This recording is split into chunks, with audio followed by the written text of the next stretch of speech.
Okay.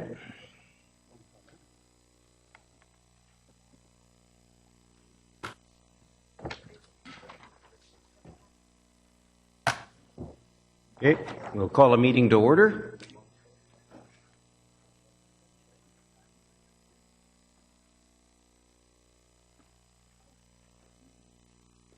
We could, I'd like to welcome everyone here today. Welcome to Coquitlam City Council. This is a regular council meeting. I also want to acknowledge several things. First off, it's May Day, which is celebrated variously around the world in many ways.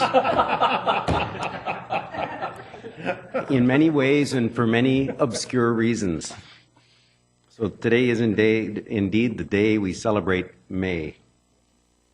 Okay, congratulations, May. Lose my train of thought. It's also the beginning of the week in recognition of mental health. Mental Health Awareness Week is the first week of May, and so this year it's from May 1st to 8th. And lastly, this one here. Yesterday I had the honor, on behalf of Council, along with Councillor Towner was there as well, to join with the 13th Eagle Mountain Guides and the 10th Coquitlam Beaver and Cub Scouts to acknowledge their planting of 1,000 glorious red and white tulips. Magnificent tulip display at the southeast corner of Blue Mountain Park, just down from the cenotaph. And they received a certificate signed by a number of people who will remain nameless, except for one, Honorable Pierre Elliott Trudeau, and they found that Justin Trudeau, sorry. Yeah, the other guy's not around anymore. No, I'm trying to read his signature, but it's quite messy. Signed by Justin Trudeau. It'd be really neat if it was signed by Pierre Elliott, but and the Girl Guides and Cubs and Scouts, Beavers, Cubs and Scouts, presented the City of Coquitlam with this beautiful plaque in honor of the wonderful things that we've been doing in our community to beautify and to celebrate Canada's 150. Certainly the wonderful work we've done in Communities in Bloom, that was part of the celebration, was our Communities in Bloom team. So on behalf of Council, I want to acknowledge the young people that have gone to lengths to improve the look of our community and to improve its beauty. To all of the volunteers that do that every day, whether it's through Adopt a Street or Adopt a Park or any number of other things. As we celebrate Canada's 150, I think Coquitlam's going to do it extremely well, and we acknowledge and thank the Cubs and Scouts, and we had a box to acknowledge the Girl Guides as well. Had a box, I opened it, and I didn't even get a cookie. So there you go. Go ahead, try to encapsulate that into the minutes of the meeting. Mr. Clerk. I always get the hardest handoffs. First item this evening is a presentation. I'd like to invite Mr. Jerome Bouvier to come forward. He's from Access Youth Outreach Services Society, and he's here to provide an update on Access programs.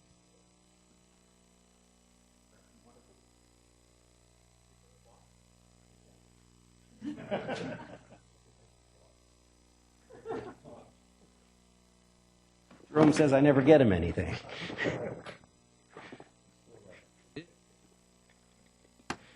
So good to have you here, Jerome. Thank you so much. To be here. And so good. Every day is made. Nice. And it's so good to see you presenting from our wheelchair accessible, our adjustable podium. This is actually a presentation to City Council by an obscure group that arranged for us to get these podia. And it was actually Access under a different name, but we certainly thank you for that. And it's great to see you sitting at it and presenting. They're really handy. This week is... There you go. There we go. This week is Youth Week as well. So it's yes, indeed. Yep. Yes. Councillor Zarilla is wearing the flag. Oh, she's got it covered. So it is Youth Week and Mental Health Week, of course, and they go hand in hand of recent. So I will be brief. Please don't laugh. But I'm going to just quickly give you an update. I have packages provided to you that they're available for your reading later on. I know you don't get much to read, Council. I also like to introduce one of our board members, Christy DeJong, is joining me here tonight. We have a new board, so it's we got a lot of new members, which is really nice to see that grow within our organization. Simply, the overview real fast is our programs. I'll lay out really quickly. We have our outreach programs have expanded. We have our bus program, which you're aware of, Project Reach Out. We also have the new mall-based outreach program. We have outreach workers based within Coquitlam Center. So they've been there just over 6 months, 6.5 months or so. And it's that's been quite successful. I'll get a little more detail a little later on. We have our youth engagement worker program, which is risen up to 2 full-time workers. I'll get into more detail about what they do and the work that they do here. We also have an after-school program that is provided through our youth engagement worker program. So we're able to invite more young people to get involved after hours and create a program that they wish to see happen. And then we have our school program called iCare, and it's an acronym for Compassion, Acceptance, Respect, and Empathy. It's a program designed to address the issue of bullying, but we tend to not want to use that word as much, and we tend to focus on what we do want rather than what we don't want, which is based on Mother Teresa's quote.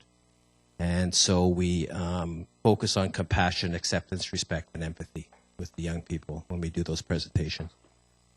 The outreach programs, more specifically, like I said, in your package, you have survey results, you have research results, things that you can look at. I won't get into the detail up here, but you can read them a little later on. I also have in your package a copy of the Municipal Youth Services Policy from North Van that I thought might be helpful. And as you move forward as a city, that might be something that you can draw on as you look at maybe trying to expand how you provide support in the community. I think it'd be really helpful. So I provided a copy of that for each of you. The outreach program, Project Reach Out, was, of course, is our signature program with the buses. We average around 1,500 to 2,000 contacts a year, which has been consistent.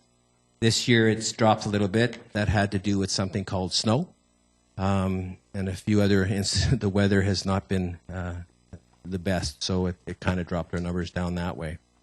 We spend about, our percentages vary depending on what city. Coquitlam here, we spend anywhere from 30 to 40% of our time, depending on the need, of course, that the youth have. So, of course, it's very fortunate that our bus can travel from one place to another. We have 9+ team members of our outreach. We expanded our outreach part-time crew, so we're able to draw on and add more time, which we have. We've shifted our hours a little bit. Sometimes we'll go from 7 to midnight. Sometimes we'll go earlier, depending on the time of week, time of month, time of year. There's a lot of factors that come into play. We also are diverse with the way that we do through the bus. We have the bus itself. We do walkabouts. Sometimes we'll also do grab the bikes and join some of the other teams that are out there. We see some of the transit bikes and some of the police patrols and stuff on bikes that we tend to kind of say hello to on our travels as well. And just recently, I'm proud to say that we just purchased a new bus. And we just got it up here 2 weeks ago, and we're in the process now of outfitting it. We ran into repeated challenges with upgrading the buses that we got donated because they were at the end of their life when we do get them. So we decided to go new, almost new, about 20,000 miles on this one bus. So we're in the process right now. We got some capital monies through different sources, and we're able to purchase this bus. And so we're really excited to get it decked out and on the road within the next month. So we'll be announcing when it's being unveiled, and hopefully some of you will come down and be able to take a look. The mall program has been something that we've been trying to get into since 2009. And with the SkyTrain coming into town, that allowed us to really move into the mall with the partnership of Moorguard and, of course, Coquitlam Centre. As a result, we have 3 outreach staff in there. We have an office based in there.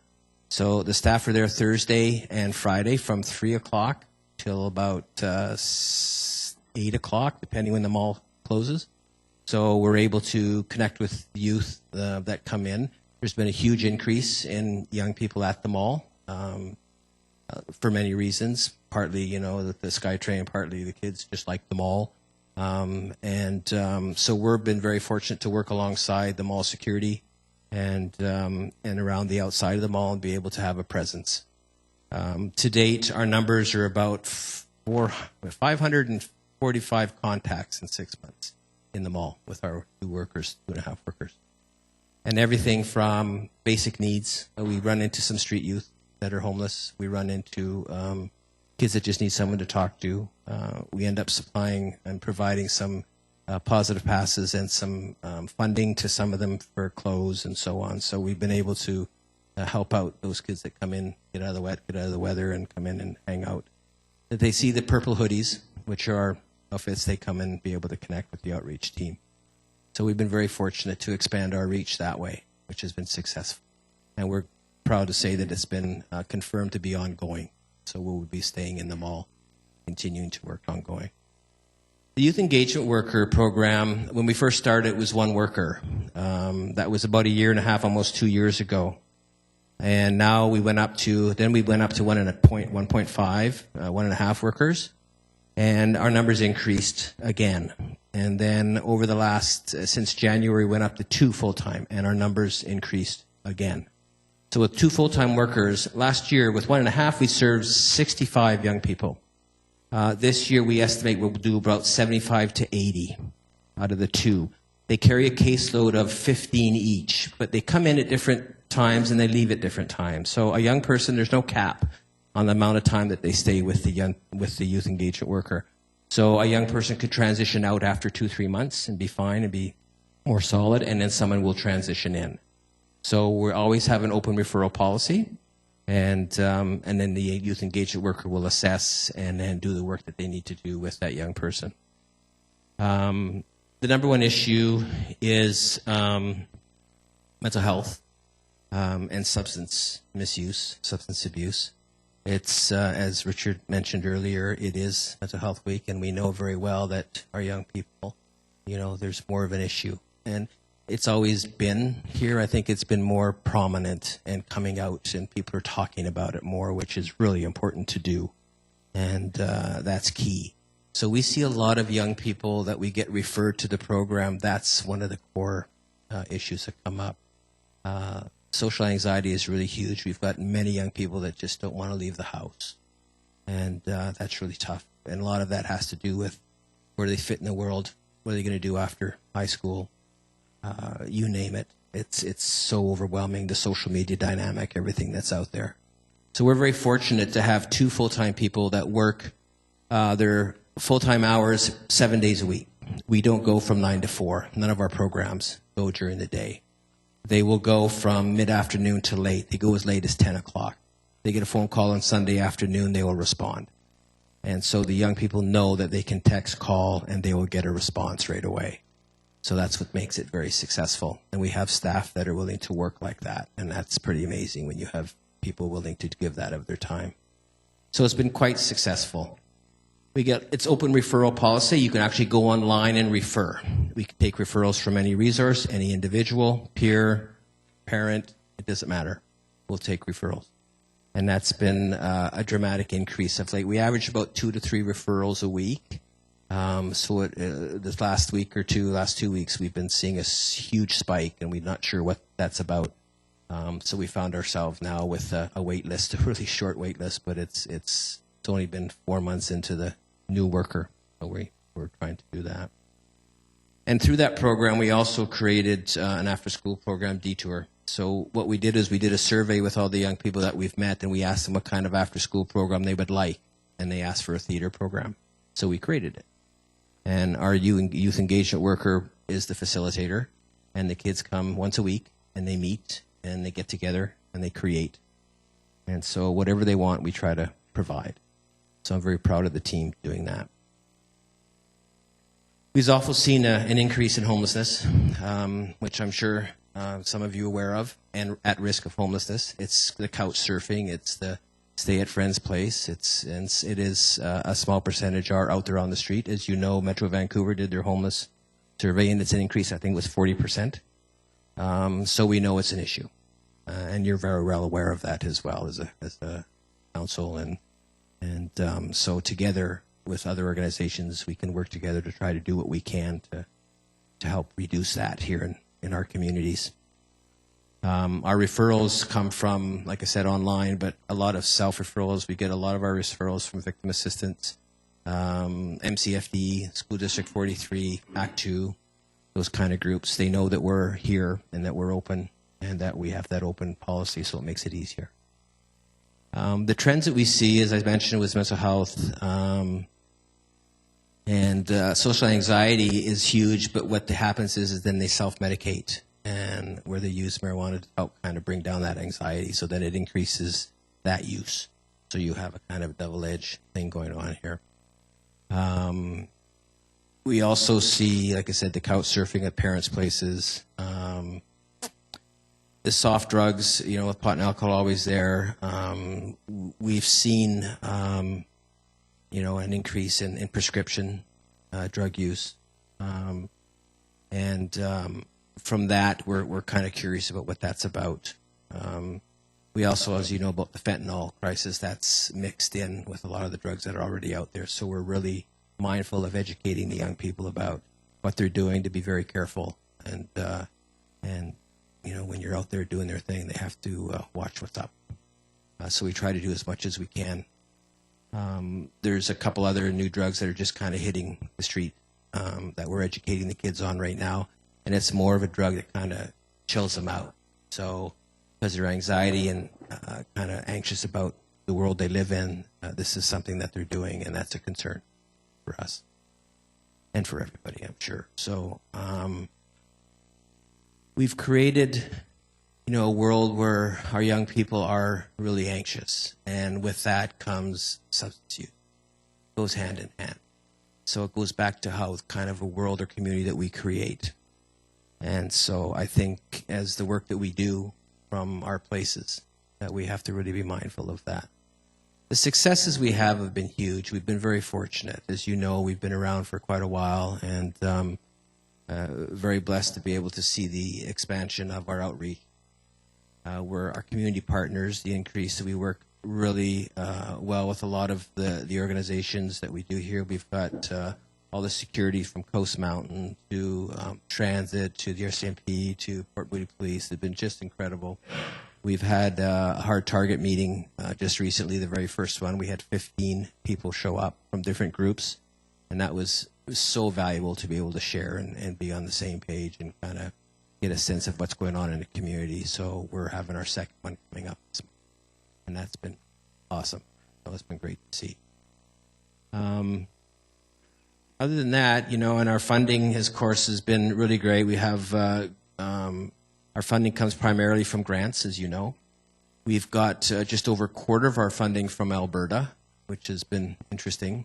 It's a national funding groups that go east and west, and they like what we do, and they've been funding us for about 6 years. So we get creative in hunting for dollars, so we've been very lucky that way. And a lot of local businesses, of course, Phoenix Truck and Crane and Ethical Waste Management, groups like that have really been helpful. And then the small groups, the small businesses, the in-kind donations, the things like that help small nonprofits like us be more successful. And this community is really wonderful that way. And that's, the small businesses that we know of and see, and the people that are engaged really make it worthwhile and help us out a lot. That's going. So that's about it. We have the last events that are coming up. We have our lunch on the 3rd. We hope to see some of you there. In the May Day Parade. And then our fundraiser coming up at the end of this fall is not a gala this year. It's going to be a Canucks alumni hockey. So we hope to see you out on your skates. Mayor Stewart. Yeah. That'll Thank you so much for your time. Yep. him away. Thank you very much.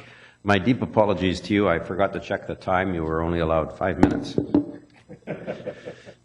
Been doing this for how long now?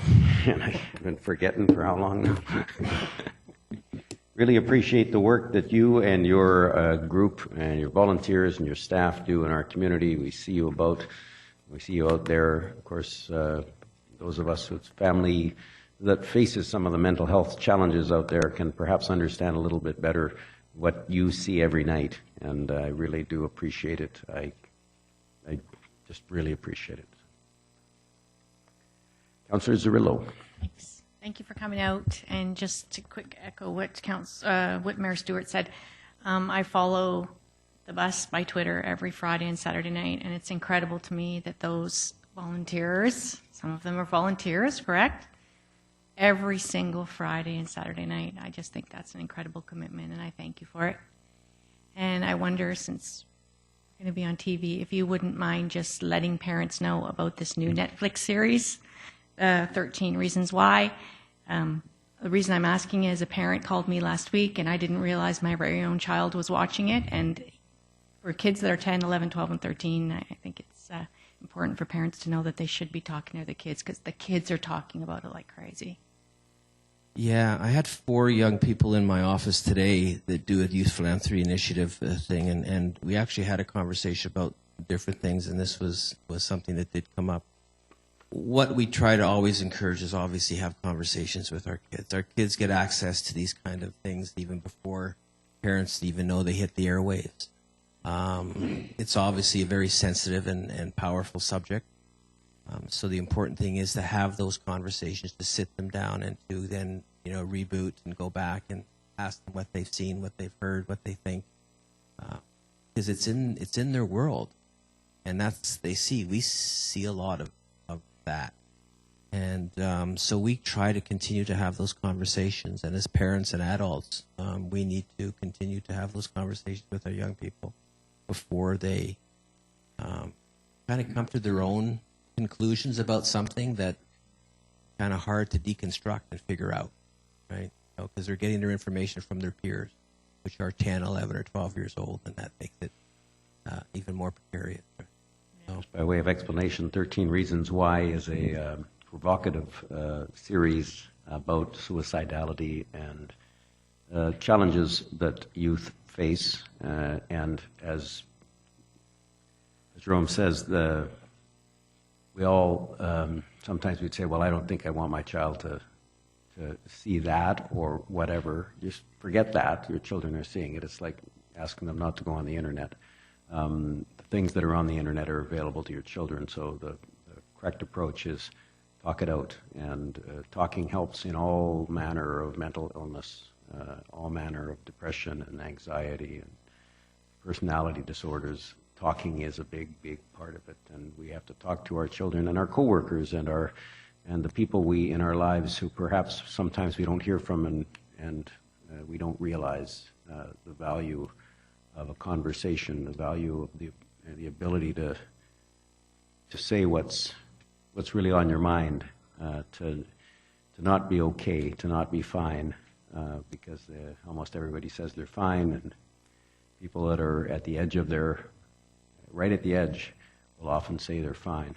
And yeah, well said. We get that a lot actually from the kids. Oh, I'm fine. But at the end of the day, like you said, it's these kids have access to it. They have exposure to it. To think that they don't is naive. We're 2017. We need to be talking about this. It needs to be out on the table. We need to have these discussions. And the young people are thirsty for those discussions. They are hungry for us to have those discussions and talk about it. And to the parents listening to this, if you're struggling with that, you can reach out. There's lots of numbers, lots of organizations that will help you navigate this. We're one of those. Follow us on Twitter, Facebook, whatever. And if there's anything that we can do as a group, then we will respond as quickly as possible to help you kind of navigate that discussion. We do that right now with a lot of parents and a lot of young people we work with. We help the parents kind of navigate those discussions and figure out the best way to go about it. So it's a respectful, empowering, and educational process for both parents and their kids. Well, the kids are our future, obviously, so we need to help them be in a better place. Thank you. Councillor Mart. Thank you. Appreciate what you're doing out there, Jerome. And I know I just wanted to mention that we did have a meeting the other day. It was our Tri-City Healthier Communities Committee, and I'm honored to be the chair of that. And when the basic topic of our discussions for most of the day was about social connectedness, and we talked about intergenerational social connectedness, but we talked really about the importance of just people feeling part of a community, feeling as though they could be heard, they could be listened to. And your program was mentioned as one that's doing some great work in the community with the kids that really we refer to them as our at-risk kids. These are kids that are out and about and sometimes just need that shoulder, sometimes need that ear. And so I just want to take a chance publicly. I've told you privately I appreciate what you do, and here's a chance publicly to say thank you very much. Your work is noticed. You feel as though you're making a difference, and others have seen it as well. So thanks for your good work. Thank you. We appreciate the kind words. Really do. Councillor Marsden. Or sorry, Asmundson. Sorry, reading it from the top. Thank you for coming here, Jerome, and I want to thank you. We've been here for a number of years, listened to the presentations that you've done, but I think the success of your program is, I think, twofold. One, you go to where the kids are, not having kids come to a center. But you also, I think, the success of your program is creating that environment that you've kept that way, is where kids can come and feel safe to open up and talk. And you created that trust. And a lot of times kids can't talk to their parents about some things. They need an outlet. And you, through the youth bus and going out there and meeting the kids where they are, have helped save a lot of kids, but you've also been able to maintain that trust and that success through that. So I applaud you for the program you run, but I also applaud you for the ability to create that area where kids feel safe and feel that they can open up about those issues with you and your staff. So that's a testament to what you've been able to do. Well, thank you again. I appreciate it. But it's the staff. We're very fortunate to have people that choose to apply and work in a field that is very demanding, but also work at times that I ask them to that are different. And it's not your 9 to 4 or 9 to 5, and they do it without hesitation. So, and of course they connect very well with kids, and that's what it's about. I just create a place, and they do the work. So, very fortunate. Doing a great job. Thank you. Thank you so much. I appreciate it. Good stuff. Seeing no other speakers, get out of here. Get out of here. You've been 4 times what you were allowed. Thank you. Thank you. Thank you very much, Jerome.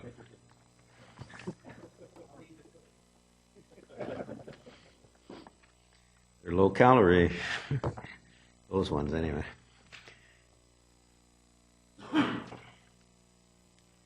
We have one more announcement before we start the minutes of meetings. It's the 60th birthday of one of our council members. And Councillor O'Neill wants to say something.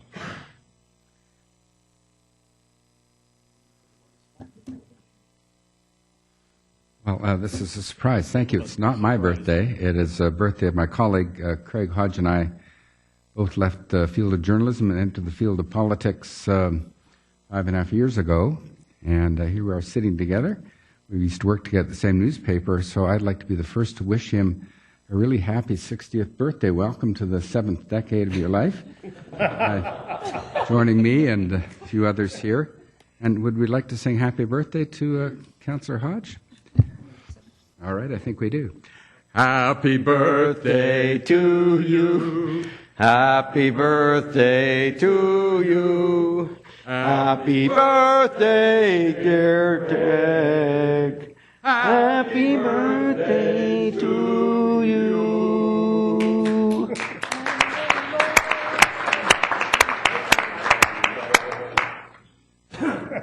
No, out of order, out of order. He's speechless. Let's go on. Yeah, we'll hear enough. We'll hear enough later. Okay. Happy birthday, Craig. Okay. I'm glad you're able to spend it with the ones you love. Mr. Clerk.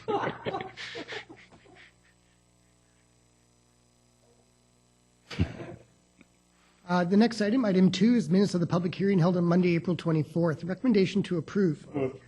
Moved by Councillor Asmussen, second by Councillor Towner. All in favor, opposed, carried unanimously. Item 3 is minutes of the regular council meeting held on Monday, April 24th. Recommendation to approve. Moved by Councillor Marsden, second by Councillor O'Neill. All in favor, opposed, carried unanimously. Item 4 is minutes of the Cultural Services Advisory Committee's meeting of Thursday, April 6th. Recommendation to receive. Moved by Chair and Vice, Councillor Towner and Councillor O'Neill. All in favor, opposed, carried unanimously. Item 5 is a bylaw for fourth and final reading. This is for the 2017 annual tax rates bylaw, which is bylaw number 4755. Staff recommendations that council give fourth and final reading to the 2017 annual tax rates bylaw number 4755. Moved by Councillor Zerillo, second by Councillor Towner. All in favor, opposed, carried unanimously.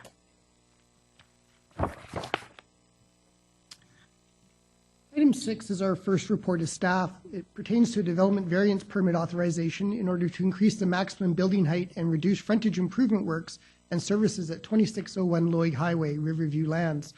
Prior reading the staff recommendation, I would ask the mayor to call for speakers. Indeed, so this is a development variance permit authorization.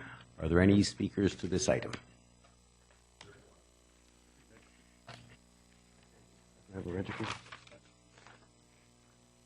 Okay, we've got the applicant, PCL Constructors is registered. There we go. Great. I will say this is the first city council meeting I've ever been to and sang the happy birthday song, so tonight is a night of first. So, my name is Troy Ransdell. I'm one of the many architects that are working on the Valley View project. These projects are so large and so complex, we tend to have quite a few architects on them. But we appreciate the council letting us speak on the project's behalf for this variance. And we thought what we'd do is walk you through a little bit of the project and tell you why we're seeking a variance. So for those of you who aren't familiar with the project, it's on the Riverview campus. And then up on the northern side of the campus, there's one location where the building is actually going to be built. Interestingly, this picture is actually where it actually came during the demolition of the existing building, right when Google updated all their satellite imagery, so you actually see the demolition in progress there. So the programs that are going to go on this site are the Maples program and the PAC program. We're going to talk a little bit about that. Currently, that's in Burnaby at the intersection of Canada Way and Willington. So you can see that it takes up quite a bit of land there, and all of those programs are being consolidated into one facility. And so a couple key statistics about the project. It's approximately 10,000 square meters, 38 beds, inpatient beds, and then the length of stay varies from about 1 to 9 months, so they can be there for quite a while. And this facility will service several hundred mental health patients a year, so it's quite a big impact for this facility. And in terms of economic impact, there's 174 staff that are there, so a lot of people working at the facility. Now, not all of those are actually there. Some of them are outpatient and they come and go, but generally speaking, 174 staff will call this facility home. So it's a very complex building. There's lots of different program types, and it's kind of broken into three main chunks of space. First space is the Provincial Assessment Center, and that's probably the largest program in the facility, and it services a very unique and complex type of patient. The Maples Adolescent Treatment Center is a very complex program. There's lots of different program groups that are in there. Some are inpatient, some are outpatient, and those patients and clients will be there for all sorts of cognitive issues, to chemical dependency and other things like that, so they can really vary. And then the last block of space is what's called the shared facilities, and that'll house schools and classroom spaces. There's a large gymnasium component, has outdoor space, secured outdoor space, and of course all the building services are there as well. And so you can see the facility has really been designed and programmed to all work together as an integrated whole. It's quite a complex building. There's multi-levels. In fact, the lowest level of the building is parking, and then everything kind of stacks above that. And we have a number of elevators that service the patients and the staff going up and down. And you can see in this diagram here how that kind of all fits together in this big puzzle of patient flows and things that come together. Here you see the site itself, and you can see the gymnasium big block of space, and the green is the administrative and classroom space. And then on the far right-hand side is actually the patient care units themselves. That's where a lot of the patients and clients will be. Here is one of the views from kind of the Lougheed northern side. And we're working right now, the sort of imagery of the building is kind of in flux a little bit as we work with the Coquitlam First Nations group to kind of really hone that and get that just right. So that's in flux a little bit. And then here's the other side of the facility, the southern side of the facility. And now what we would do is show you a little bit of the main entrance, but also just make you aware that on the right-hand side you see the gymnasium, and that's where a lot of some of the artwork is going to go that we're working with the First Nations group to install on the outside of the building, as well as on the inside of the building. We'll have quite a bit of artwork as well. So here's what the existing building looks like, and that building is currently demolished. It was an old, vacant, abandoned health facility. And then, so what we've done is we've taken our renderings and superimposed the height of the old building on top of that, so you get an idea kind of what that looked like in comparison. Here's another view of that, where you can see that the existing building was higher than our building. We did that on purpose, and the idea was to do no harm to the site and lower the building as much as possible to kind of maintain this low profile on the site, to express the beauty of the site as much as possible. Maintain the views. It's a very steep site, and we wanted to make sure that as much of the view down to the valley was maintained as possible in designing it. So, here's kind of where we kind of started to run into trouble when we were designing the facility. It's quite a complex facility, as I mentioned. Typically in modern day healthcare facilities, and including mental health facilities, typically we would see a 4.5 meter floor to floor height. And through some really clever engineering that our engineers have done, we've managed to kind of squish that floor to floor down to about 4.2 meters. And that's about as low as we can get it just through good engineering. And usually that's for equipment and mechanical systems and things is usually why you need that height. And so, and then the stacking is really a result of the clinical functionality that we need, the adjacencies and the staff flows that we're trying to accommodate. And so you can see that we're well above the 11 meter height restriction right now. And so let's talk a little bit about that. So the city has a really great, we really like it. We think it's very progressive, this kind of measurement methodology of just exactly how you come up with the height of your building.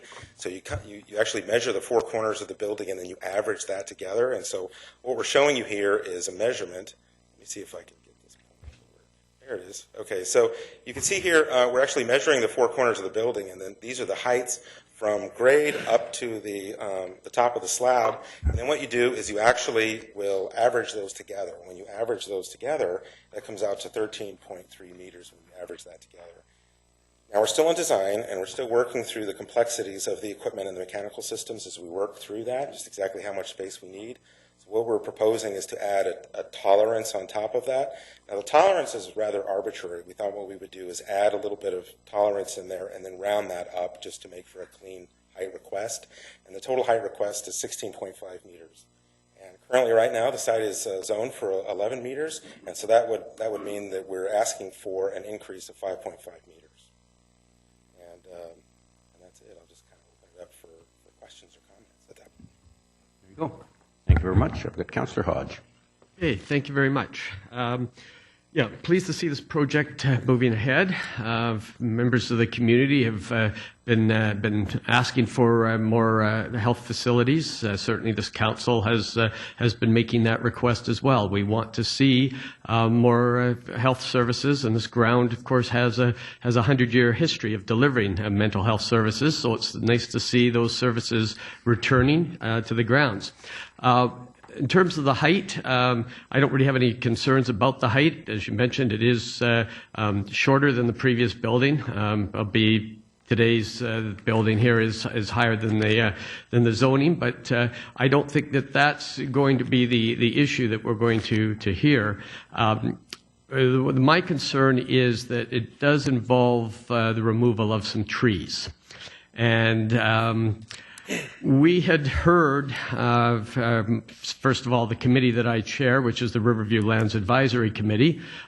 We've had a number of discussions at the committee level with BC Housing, as has this council. And all along, we've been told that any new buildings would be built within the existing disturbed footprint, and that trees would be retained. So it's a little concerning when the very first application that comes through involves the removal of a dozen trees. So I'm just wondering how these trees fit into the, or what's the, the significance of these trees, the significant value of these trees, because I noticed that a number of them are, not on the significant list. So I'm just wondering where they fit and how that fits into this proposal. Yeah, so from day one, there's been quite a bit of restriction around the trees, and we've tried hard to avoid the trees. We have this policy that we've been moving forward with this kind of do no harm or do as minimal harm as we can for the site and always make it better than when we first came to the site. We've also sort of adopted a policy of sort of 3 for 1. So if we remove a tree, we plant 3 back. So right now, I think we're planting 40 new plants and trees. And so far, I think we've removed a total of 9 trees. And I think we've tried to transplant several of the trees. We think a couple of the trees could be transplanted. We're transplanting one. I think it's a Japanese maple. We are leaving one of the very large trees that's there. And one of the trees is rather diseased, and I don't think it's going to make it. It's a willow that we just recently re-examined, and we're not sure it's going to make it. So that's one of the trees that we're actually removing. And the other trees that we're removing are quite small in diameter. But our policy has always been to add more than we remove, right? So the entire Riverview campus is quite beautiful, and we want to maintain that beauty as much as possible. And so we think we're adding way more than we're actually taking away. And we think that with the quality of the landscaping and things, and where we're putting the landscaping, and the type and variety of trees is in the whole concept and idea of what the campus gardening, arboretum effective, has been kind of founded on. There was a survey done, or I guess an evaluation of the trees. BC Housing did that. I didn't see that online. Is that available? Is it out there? I think it is. I'm not sure if it's actually available. The report references, and I didn't see the tree inventory. I've got older ones. I'm just curious because I know I've had a couple of calls today about that. Yeah, we certainly have a copy of that report. I'm sure it is available somewhere. I just don't know if it's available online. Okay, I'll continue to look for it. Okay, good. Those were my questions, and as I said, it was just I'd had a couple of calls about that, and then about the height, which I know is the variance request here tonight. Thank you. So you don't have any questions about the matter before us? Not no? Okay. On the height. I think that was covered off well, but the report does talk about the trees. Councillor Wilson. Are you going to scold me for asking about the trees as well? Well, it's a development variance permit on height. Trees are very important in our community, and I'll just try to be really quick here. And again, similar to Councillor Hodge, we were told that these trees would be protected. So in the assessment report, it says that a lot of these trees are diseased. Most of them are holly and willow trees. Is there anything that should be done now to try to prevent this disease from affecting even more trees on the site? Like I know I'm a little bit off topic here, but our community is very concerned about the trees. Yeah, that's a good question. I'm not really sure about the nature of the disease that you're speaking of. I read the same thing in the report. However, I would mention the protection of the trees. There's quite an extensive protection policy and guidelines that we are required as builders and architects to maintain. And our arborist and it was actually written by the city's arborist, and so we are absolutely planning that into our construction methodologies. Well, I guess I would ask our staff maybe to maybe liaise with BC Housing to try to figure out why so many of these trees are diseased, and if there's anything that can be done to try to deal with some of these problems now. From a skeptic's point of view, a lot of these trees that are diseased just happen to be in the way of this building. I'm not saying that's the case, But there are also a lot of people that believe that a lot of these trees are not being maintained properly, and more of these types of situations will occur. So I'll leave it at that. Thank you. Okay, well, as someone who's been on the site numerous times, particularly this winter, and seen the number of large branches that are very rotten falling from the trees, both in this area and even in the Arboretum, that is a challenge. So. Well, I would say that we're concerned about it as well. The last thing we want to do is go through and plant a whole bunch of new trees and just to see them wither away. That's not something that we're interested in either. So we would welcome any sort of further understanding of what that would be. Okay. Okay, on the DVP. Councillor Towner. Thank you. I just have a question. I went to a ceremony earlier this year where some of the trees that were destroyed by the windstorm in Stanley Park were turned into a welcoming totem pole for one of our local elementary schools. So I'm just wondering, given the attachment to the trees, has there been any thought given to, or the ability to some of the ones that are diseased, is there any chance that one or more of those trees could be repurposed into a welcoming pole or a bench or something to keep it on the grounds? Has that been looked at all? Well, certainly we've brainstormed that in-house when we were going through the design. Right now, and the issue is that we just recently found out that the willow tree is diseased and is probably not going to make it. That's a new thing to us, and probably could take a look at that again to do some sort of repurposing of that. However, a lot of the trees that we are removing are quite small diameter, and so they just don't lend themselves to a lot of interesting things to do with it. But we are attempting to put a lot of wood product in the building.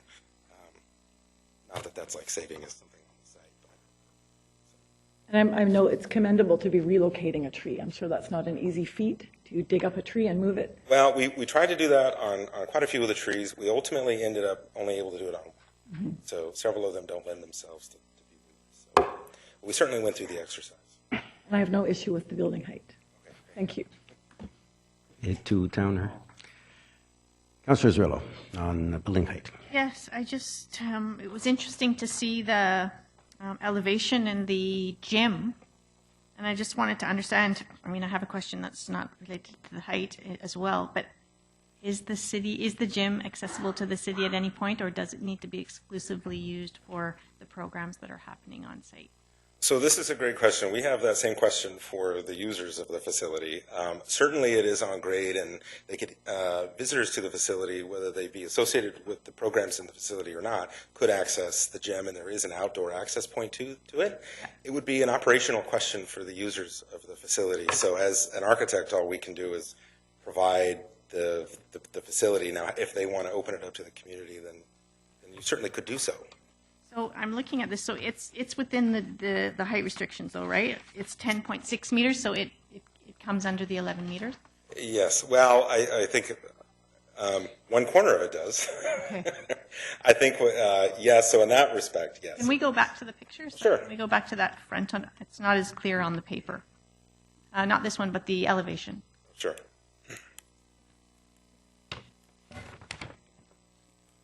That one. So it looked like it was similar, but I guess it's a bit lower. Okay.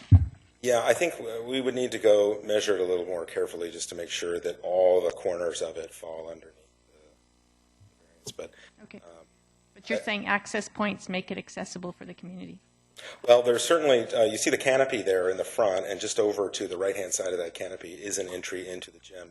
And you can see just below where we have that kind of dashed box, there is an entry point into the gym right there. There's multiple access points into the gym that we just have for egress purposes, but certainly associated with the gym are lockers and washrooms and things like that that could be made available to the community.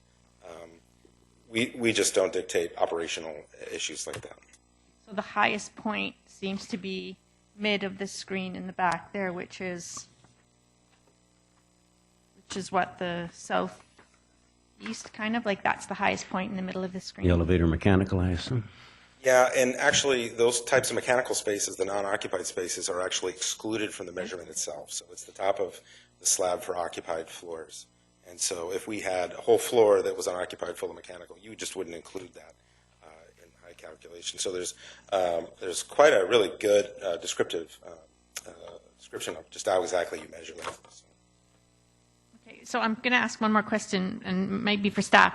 So if we look at the very left of this screen, that's the lowest point of the excavation, I guess. Is that where we're measuring the 15.5 meters? Like, is that you're measuring from the lowest point? Well, I could probably measure that. So you can see that the site is actually on a slope, and so you can see here in this image.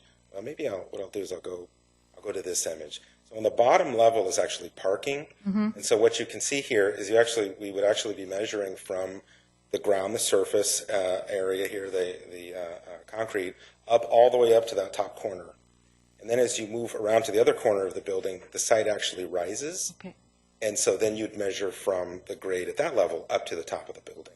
And so the measurement methodology is actually quite clever because it takes into account a lot of these slope issues and where you come in and out. So I wish it were just as simple as like from where to where, and that's the overall height. But it takes into account, it's clever in the sense that it allows a wide variety of building forms and shapes, and then you take an average of that. And so it's actually very lenient in that respect. Interesting. I learned something. Thank you. It's buried in the bylaw. Thank you. Some could be Thank you. Councillor Reid. Thank you. I like the building. I'm only sorry that it isn't bringing us new beds and not just replacing beds that were moved from Burnaby, because we obviously know that we need more and more and more beds.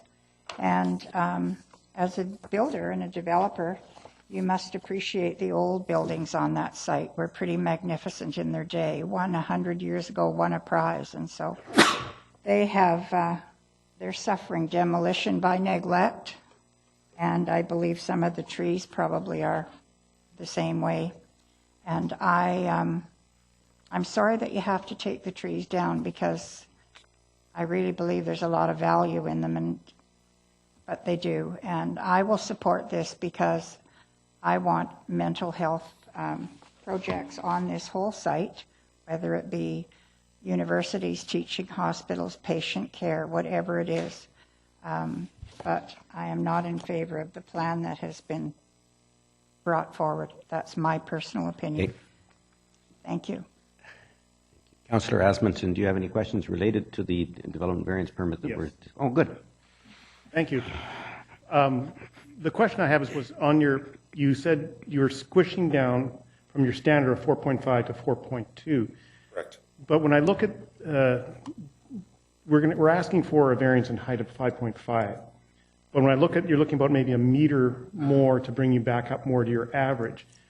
I think I would be fine with you keeping it at 4.5 and having a slightly higher variance, just because I think if that's your standard and there's operational reasons why they have that standard, I think we're looking for a thing for mental health, youth addiction, everything. If it makes it a better environment internally, that would be more beneficial to keep that higher height on it. So, because we're really not affecting anybody behind us in the view quarter. So I support the variance, but I think in that tolerance, I would request that you bring those floors up to make it what the standard would be, because I think there's probably a good rationale for that standard there. Well, so one of our mandates is to, while we sort of re-engineered some of the systems to bring it down to that level, we never compromised or sacrificed on the quality of the patient care and the client care that would be going on. So what we're doing is we're actually doing some engineering gymnastics to get there without sacrificing any of the functionality of the facility at all.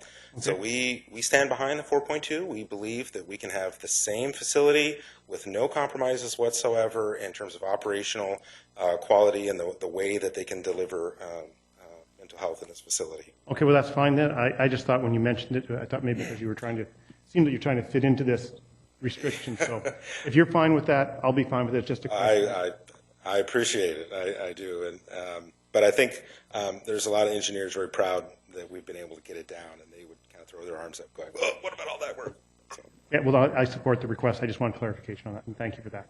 I had similar comments. I didn't want you to be running a whole bunch of ducting elbows and trying to make stuff fit. It's probably possible you're going to make it fit, but will it be that efficient to maintain? Will you be able to get in there and do the necessary adjustments will it operate as well if you have constrained the height a little bit too much? And I would have been fine with the extra meter and a half that we're talking about, but I'm with Councillor Asmundson that I will support the height variance. It's not even as tall as the building we used to love there. So, well, if we run into some unforeseen engineering problem, right, that's why we've added a little bit of tolerance in there. Mm-hmm. So I think we can make it work, but if we need it, we certainly can raise it up a little bit where we may need to do so. Very good. Councillor Marsden. My question was along those same lines. It was going to be directed to staff. We've got a request to do it to 16.5. We've heard the 4.2 versus 4.5, so the difference is about 1.2 meters. Is there an ability for us to authorize that additional 1.2 so that in the event through the design they find out it just doesn't quite fit, they don't have to come back through this process and slow the project? Is there something that we're able to do tonight that would enable us to say, yes, we're good with this, let's move forward? Mr. Fuji. Through the chair to Councillor Marsden, my only concern may be that we did the public notification to the surrounding neighbours based on the height of the current request this evening. So I'd have to defer to the city clerk in terms of that public notification piece to see what impact that might have. From a technical point of view, adding the additional bit is, I don't think would impact views and some of the other the aspects. But that's the only piece I'd be mindful of. I think I know what the city clerk's response is going to be, is that public notice was X, and so if we try to do Y, we have to go back to public. Is that a safe assumption, Mr. Clerk, through the chair? Only half safe, but go ahead. That is indeed a correct assumption. I would note that the tolerance that was requested, and I applaud the applicant for providing that in advance in order to provide some leeway so as to avoid the need to re-notify. And I think there is some values in there that I'm sure they'll take to heart, whether their engineers express support for that or not. Okay. Well, then, thank you. So then, if this is what we have before us, I have absolutely no challenge whatsoever with this height exemption. This is, as you said, it's shorter than what was there previously, and this gets purpose-built facilities on this site for something this council and many people in our community have been calling for. So, thanks for your work on this. Break ground, get it done. The typical rule of thumb for public hearings, for example, and this is a mini version of a public hearing, is that we can, following a public hearing, lower the density or lower the height, but we cannot go up in density or height without redoing the public hearing. So and the applicant is comfortable. I again would have been fine with a higher height, but I have no problem approving this one. And as so many have said, this is an incredibly valuable building that we've been striving for a long time to see constructed on site, and we look forward to seeing it open. Mr. Clerk. Thank you, Your Worship. If that is the completed presentation from the applicant, are there any others? Appropriate to call for speakers. Are there any other speakers to this item? That one was on our list. If you weren't registered, no problem. Are there any speakers to this item? Any speakers to this item? Anybody who has issues with the height variance or the frontage variance? Seeing none, I'll go to you, Mr. Clerk. Thank you, Your Worship. Staff recommendations that Council approve the signing and sealing of the development variance permit for 2601 Lougheed Highway, and that the Mayor and City Clerk be authorized to execute it. Second. Moved by Councillor Marsden and seconded loudly by Councillor O'Neill. By accident. Councillor O'Neill, did you have anything to say? Yes. Thank you. I forgot that when I am first in line for the request, the mic is almost live. Hot. Yes, thank you very much.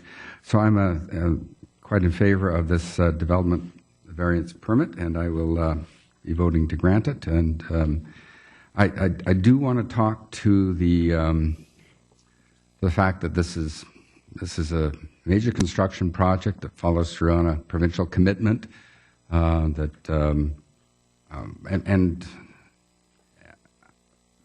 provincial commitment it needs to be said here, because so much of this issue was brought up during the quasi-public hearing aspect of this.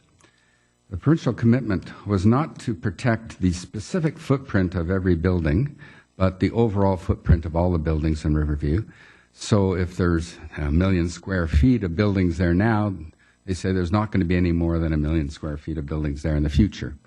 The province never said that a footprint, the exact footprint that's there with an old building will never exceed that or change that.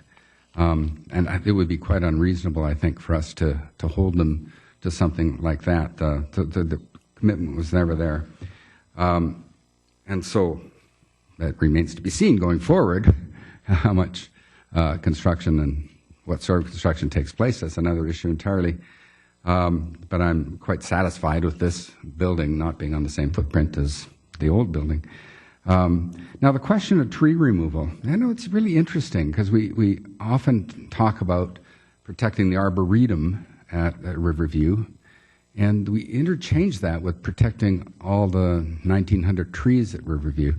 I don't think it's the same thing. I think what my understanding certainly is the arboretum, which I don't know has been exactly defined, is that collection of rare, large, and old trees, a collection, the most varied collection of trees in the province, that's quite a bit further south on the site than where this building is taking place. And I know no one likes to see any tree removed, but the passionate feeling of protecting the special trees that are at Riverview is not about the small diameter, young, and diseased trees that are apparently in this area. So let's not get those confused. I don't want to create an apprehension that those rare, old, large trees are being uprooted or demolished or something to make way for this building. That's not happening here. The Arboretum, the province has said it will protect the Arboretum, and that is taking place. And in terms of protecting the overall tree canopy there, if 2 trees are put in for every 1 taken out, or even if it's 1 to 1, that the canopy is protected. So I think that stuff needs to be put on the record, even though it's not directly, specifically related to the DBP authorization, needs to be put there. So thank you very much. Well, in fact, we had a bit of a discussion about that yesterday on the weekend, and partly because the word arboretum was coined, the phrase was coined by the Horticultural Society, and we all know to some degree that the area that they're referring to when they talk about the arboretum, it is almost entirely west. Well, it is all west of this site, some distance from this site, in fact. South and west, yes. There is, and we recognize that once government agreed to protect the arboretum, then the various different versions of the identity of the arboretum might well come out to reflect different understandings. But I don't know anyone that would argue that this is part of the arboretum. It's certainly part of the tree collection. Councillor Hodge. Okay, thank you. Yeah, so again, I have no concerns with the height variance. The building is shorter than the previous building, and certainly it is something that the city has been asking for, and people of the Lower Mainland have been asking for, and that's a mental health facility. So as I was asking earlier, the concerns come from the tree, about the trees. As the chair of the Riverview Lands Advisory Committee, I did receive a couple of calls today from people who had read the report, and the first thing that jumps out is 11 trees are coming down. And so I began sort of investigating, seeing what I could find in my records, and I found a tree heritage inventory report from 1995, another assessment in 2005, and I was unable to find the one on the website. And earlier I was talking to Councillor Neal, he said the same thing. So I'm sure it's there, and I'll go look for it. My question then was, well, what is the significance of these trees? Because I immediately thought some big trees were coming down, and as I start to go through the report and delve into it further, I find out that 6 of them are holly trees. I don't know if those are significant or not. The reports that I've read, it says not. I don't know, I also recognize that a tree that I presume was significant is the one that has been transplanted, and I trust that there is a plan in place for looking after it and making sure, because those can be delicate once they've been moved. I guess that part of the concerns that I heard today come from the fact that the part about the trees, while not part of the actual development variance permit, does create some concern out in the community. And on page 7 of the staff report, at the top it mentions that back in 2001 that council passed a resolution just during another development variance permit that said any development on the Riverview Hospital site will be in conjunction with an advisory committee comprised of Burke Mountain Naturalist, Riverview Horticulture Society, and the City of Coquitlam. Well, today we do have such a committee, and that's the committee that I chair and that Councillor Wilson is vice chair, and that's the Riverview Lands Advisory Committee. And so while this did come up at the last committee meeting, it was just sort of presented as here's what's happening, what's coming next. And it did mention that a DVP would be coming forward in the future, that it was a height variance, and everybody sort of said, okay, great, glad to see we're getting on with the hospital. And then the report comes out and becomes public Friday night that says that it actually involves trees. And I think that's where we have the concern. And so I know that we're going to have other reports and things and other projects coming forward. And I think that we have to be very good in our communications so that we don't get off track with some of these other projects and circle back to the concerns about the trees. And I think that had the information that I was able to get during the day and heard here tonight been presented, we could have probably put some of that anxiety to rest. And I think, as I said, I don't like to see the trees come down, but in this case, and I'm not an arborist, but I have to judge take the arborist report for its value, and in my own judgment, sort of say, these don't sound like they're significant trees, and I think that in the interest of moving ahead with a much-needed facility, that I will be supporting this going ahead, but with those comments in mind about how these come to us in the future. Thank you. Okay. Seeing nobody else, the question is a development variance permit. All in favor? Opposed? Carried unanimously. Next item, item 7, pertains to the proposed Burquitlam-Lougheed Neighbourhood Plan OCP Amendment Bylaw, which is Bylaw number 4754, and Zoning Amendment Bylaw number 4753. Staff recommendation is that Council give first reading to City of Coquitlam Citywide Official Community Plan Amendment Bylaw number 4754 to replace the existing Burquitlam Neighbourhood Plan and Lougheed Neighbourhood Plan and make related amendments to the Southwest Coquitlam Area Plan and Development Permit Area Guidelines. 2, that in accordance with the Local Government Act, the Council consider Bylaw number 4754 in conjunction with both the City of Coquitlam 2017 5-year Financial Plan Bylaw, which is Bylaw number 4706, and the Regional Solid Waste Management Plan. 3, the Council, having given consideration to the requirements of Section 475 of the Local Government Act and having previously requested staff to consult with potentially affected agencies, direct staff to send copies of Bylaw number 4754 to the following external agencies prior to public hearing. And those are cities of Burnaby, Port Moody, and New Westminster, School District 43, TransLink, and Metro Vancouver, the Ministry of Transportation and Infrastructure, and the Coquitlam First Nation. 4, the Council give first reading to City of Coquitlam Zoning Amendment Bylaw number 4753, and the Bylaw number 4754 and Bylaw number 4753 be referred to public hearing. Moved by Councillor Asmussen, seconded by Councillor Towner. Councillor O'Neill. We do have introductory comments by the General Manager, and I think he okay. take advantage of that. Why don't we do that first? Mr. McIntyre. Thank you, Worship, and good evening. Yeah, just a few brief comments. We are very pleased to be before Council tonight with the proposed Burquitlam-Lougheed neighborhood plan. There's a bylaw that's going to bring this forward for consideration, hopefully to be incorporated within the city's overall official community plan, along with accompanying zoning bylaw text amendments to put some of the implementing tools in place. Obviously, it's been a bit of a process to get us to where we are tonight, but it's been a thorough process and with a lot of consultation. And so, again, we're very glad to be here for first reading consideration for these bylaws and by council, and hope that they'll be referred on to a public hearing. If there are any questions regarding the details around the plan, I've Carl Johansson and Andrew Merrill are here, and they can respond on those points. There's just a couple things, Your Worship, I wanted to draw to Council's attention. They're a little bit different, but there's some of the new tools or new ideas that came up through the neighborhood plan process.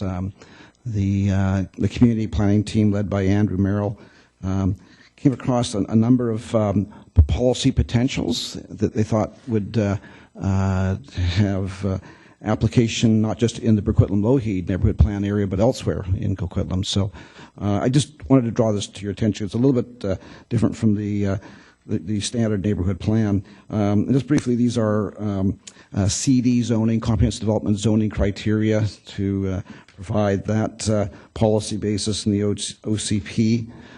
There's also a series of plan amendment criteria, along with comprehensive master plan policies for appropriate sites, and lastly, some guidelines and policies around SkyTrain guideway integration.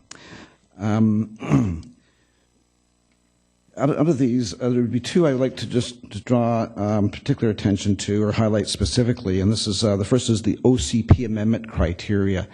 And I guess the parallel there is we've got similar amendment criteria that were put in place a number of years ago for Northeast Coquitlam. It sort of gives a basis and a yardstick for looking at proposals that may not be consistent with the plan. It's in place, the official community plan, but allows that ability to consider those proposed amendments and is a vehicle to bring those forward. So we are also recommending this type of plan amendment criteria for elsewhere in the community.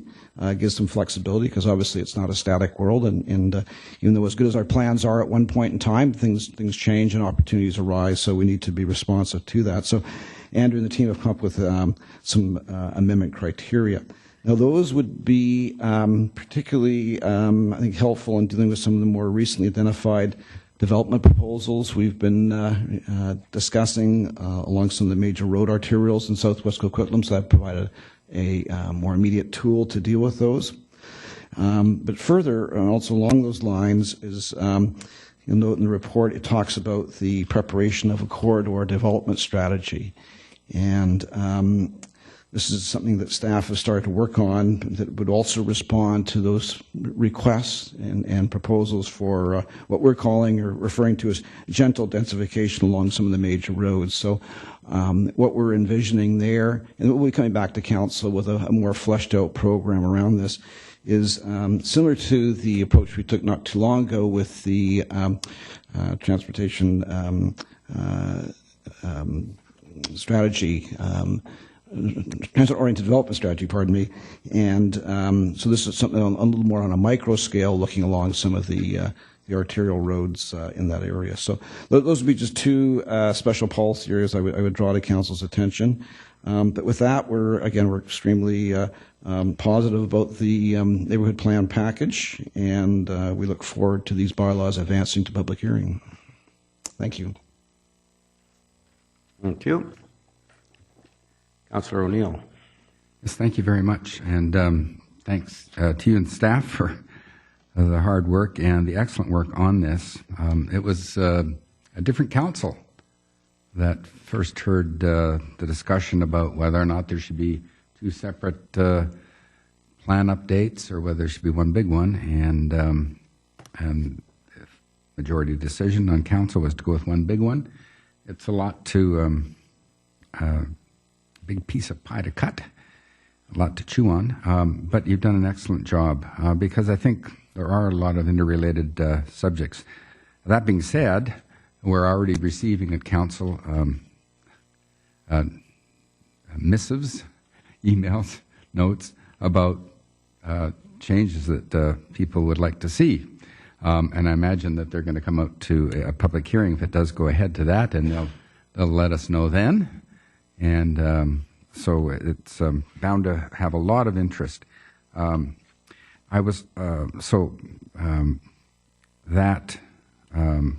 We'll have to see. I can't prejudge what's going to happen. It'll be very interesting to see what sort of discussion takes place at the public hearing and how long that public hearing will be, because there's a lot in here.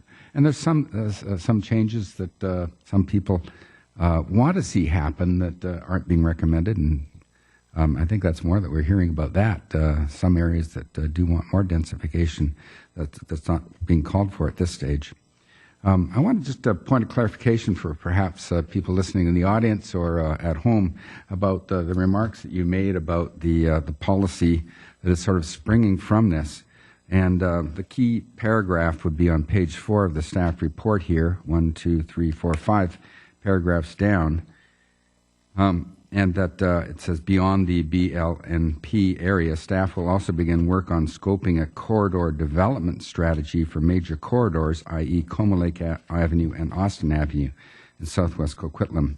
So, of course, the western part of Como Lake Avenue and the western part of Austin are covered by this neighborhood plan update. It's the central and eastern parts that aren't.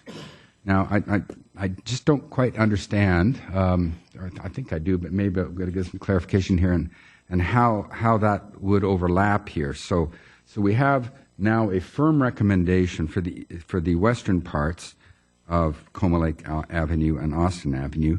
But you're also saying you want to develop corridor development strategy for the entire length of these streets. So are you really saying that it's only for the central and eastern parts that this will really pertain to, because you already have a firm recommendation for the western parts? How do the two interface on the western parts of these two streets that are in? And that's my question. Thank you, Worship. Or how would they interface? Sorry, not will.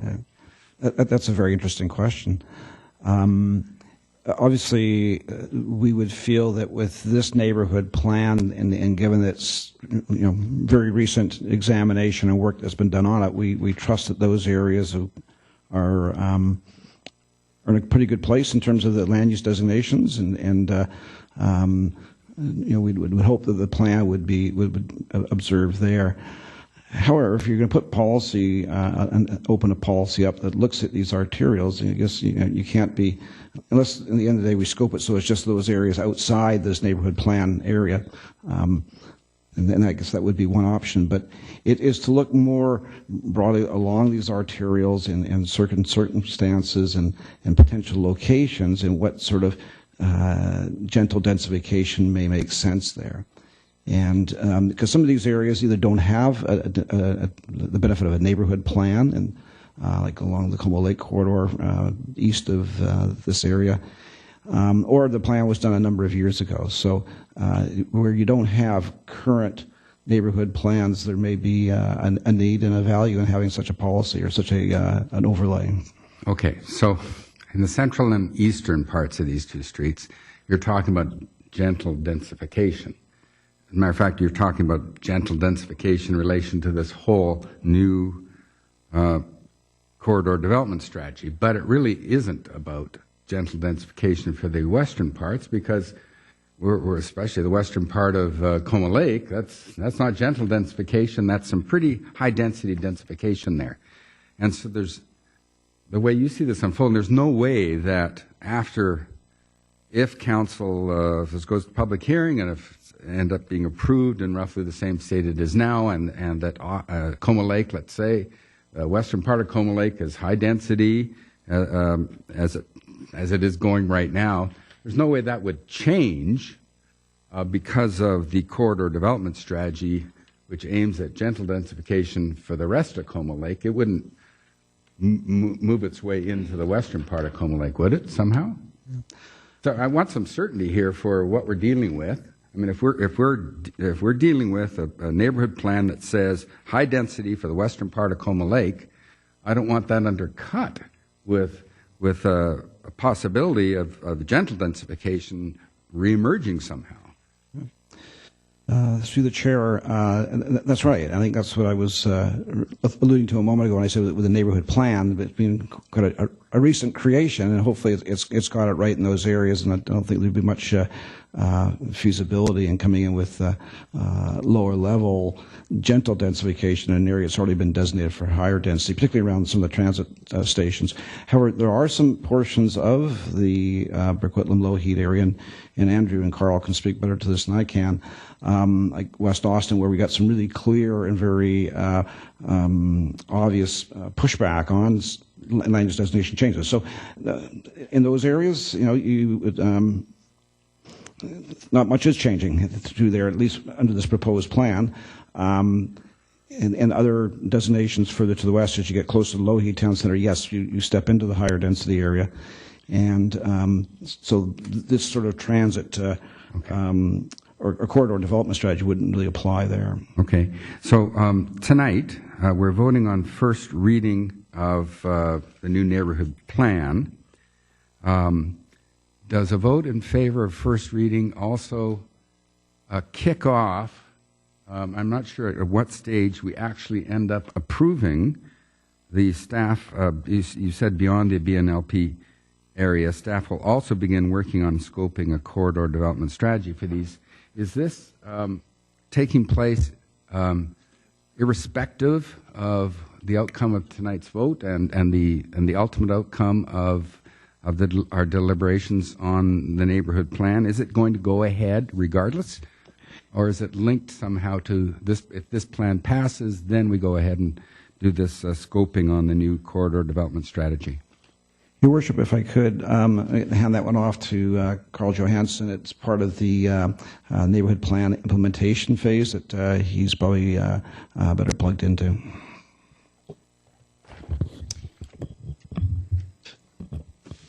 In between mics here.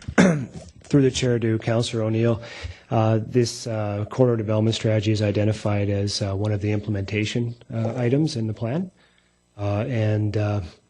Looking at the plan itself, we would want to have it adopted. In the meantime, though, adopted before anything officially starts on corridor development strategy. Of course, scoping that out is something that staff can look at in the meantime, but it would require Council's approval to proceed. And Council's approval is implied or explicit in the eventual approval that may come of the BNLP, or will there be a separate consideration of the corridor development strategy after the scoping takes place? Through the Mayor to Councillor O'Neill, it would be a separate approval by Council. Okay, good. All right. Thank you. I'm going to vote enthusiastically in favor of moving this forward. Thank you very much. So good to hear. Councillor Zerillo. Well, congratulations to Mr. Merrill and Mr. Johansson for such a big piece of work. I'm excited to hear what the community thinks. I also wanted to congratulate Mr. Merrill for some of the innovation that he has identified that can be worked in other plans in the future. So thank you for that. Just 2 points that I just want some additional information on if this goes to public hearing. On page 19 and 20 of the neighborhood plan, just around the schools, it talks about wanting accommodation to be made or identified by SD 43. We know we're going to have, how many new residents do we think that we have in that area over the next 10 years? I think it's the size of Burke Mountain almost. What? Through the Mayor to Councillor Zerillo, between 15 and 20,000. So I am interested to know, has there been any conversations about schools and where, because we know kids are now living in these higher densities. So I would be interested where those conversations are at and if any spots have been identified. And then also on page 19, it talks about the new YMCA, which I know the community is excited about, but it does mention that this will be on Burquitlam Park, and we haven't had, I don't believe that's come to public hearing yet for community acceptance of that location for the YMCA. So I'm not sure if it's proposed needs to go in there or something, but I would hate for the community to think that that decision has been made without their input. And then on page 20, it talks about heritage conservation, and this is not usually my space, but I do love the 1960s architecture. And it says in here, it talks about the mid-century modern. Thank you, Councillor O'Neill. It does talk about looking at the current inventory, and I'm just wondering, when do we begin, or has it already begun, an inventory of the architecture that's important in this area of the city? Because I believe there's some there that is going to be important in the next 10, 20, even 30 years.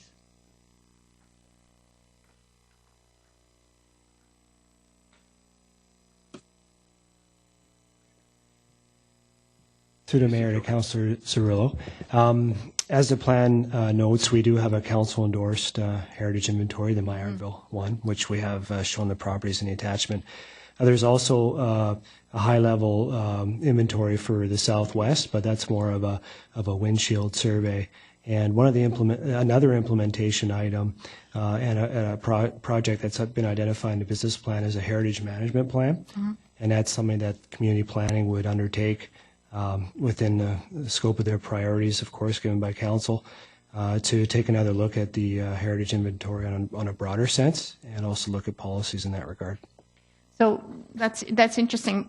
The heritage management plan, I'm sure, will start looking all the way up to Como Lake and even a little bit north. But for now, this 3.4 section only talks about the current inventory. So is there some way for us to add current inventory and relevant in the future? Like, how can we just make sure we don't lose that idea that it's not just the ones that are currently identified south Coquitlam?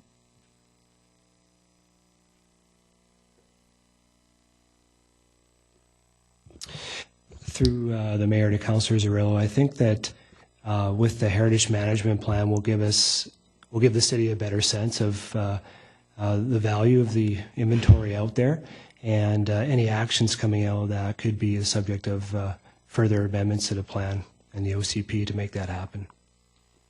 Sure. It makes sense that the thing is, in this wording, it says that we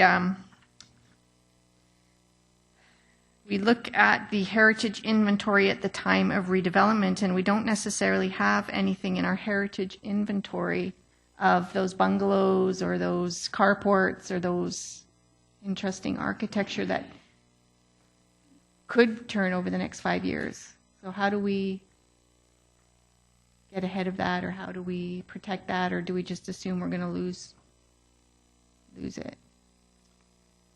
If I could, Your Worship, as Carl mentioned, the heritage management strategy is one of the to-dos on our work list as well. I would think through that. One of the initial stages is in most planning exercises is some sort of inventory. Check what we have on hand right now. There was some good work that was done, more focus on Bayardville. That was expanded on through a further, as Carl labeled, a windshield survey almost. But there may be other properties and other assets around the community. So I think if we get into that heritage management strategy, that would be one of the initial pieces there. And then going forward, that's presupposing another whole process and where that ultimately lands. Typically, if that leads to updated inventories or policies, that would then apply back to what's on the books right now. So it wouldn't be lost if new heritage buildings are identified and policies are set out for that. So what's the current priority of the heritage management plan that Mr. Johansson, the heritage management plan you spoke of, it's what priority is it? What kind of timeline? Through the mayor to Councillor Zarello, I will double check the business plan, but I believe it's a C. Okay. All right. Thank you so much for that. Councillor Hodge? Yes, thank you. Okay, I won't ask the heritage questions other than to say thank you for the map. In fact, a number of the concerns that I raised during the committee meeting, I see if you've addressed in terms of better maps, particularly around the transportation and the road network. So thank you for doing that, because I think at the end of the day, one of the things that's going to be very important, and we're going to hear about either at public hearing or after the fact, is that it's going to be roads and road changes, and that's always hard for people when those change in our communities. And I think it's really important, or in our neighborhoods, and I think it's really important that we go into this public hearing with people knowing that there's plans to change road networks. In some cases, it's just a one block extension, but that can have big impacts in neighborhoods. And I think this is the time to have that discussion, is when we're laying out the entire neighborhood plan. So to the people who are watching at home, pay attention to those, because there are some improvements being made, and it will sort of definitely change some of the traffic flows in certain neighborhoods. The question I've often asked when discussing the plan is just about walkability and green streets and greenways. And again, thank you. The map here is much more detailed. It actually has names of streets on them. But when I look at the legend down below, and we have sort of proposed citywide greenway alternate, neighborhood greenway, and those are great. But when I look at the pictures in attachment 2, I'm still a little confused. I mean, they label where these ones are, but they don't give the hierarchy. They don't really mention what they are. And for example, the last page in the attachment, which are pictures from the Central Valley Greenway off street, I think that's wonderful. I mean, it's a lot of real estate being used up for a street, probably more than we would ever put in. But I'm just wondering, what that picture represents what on this map?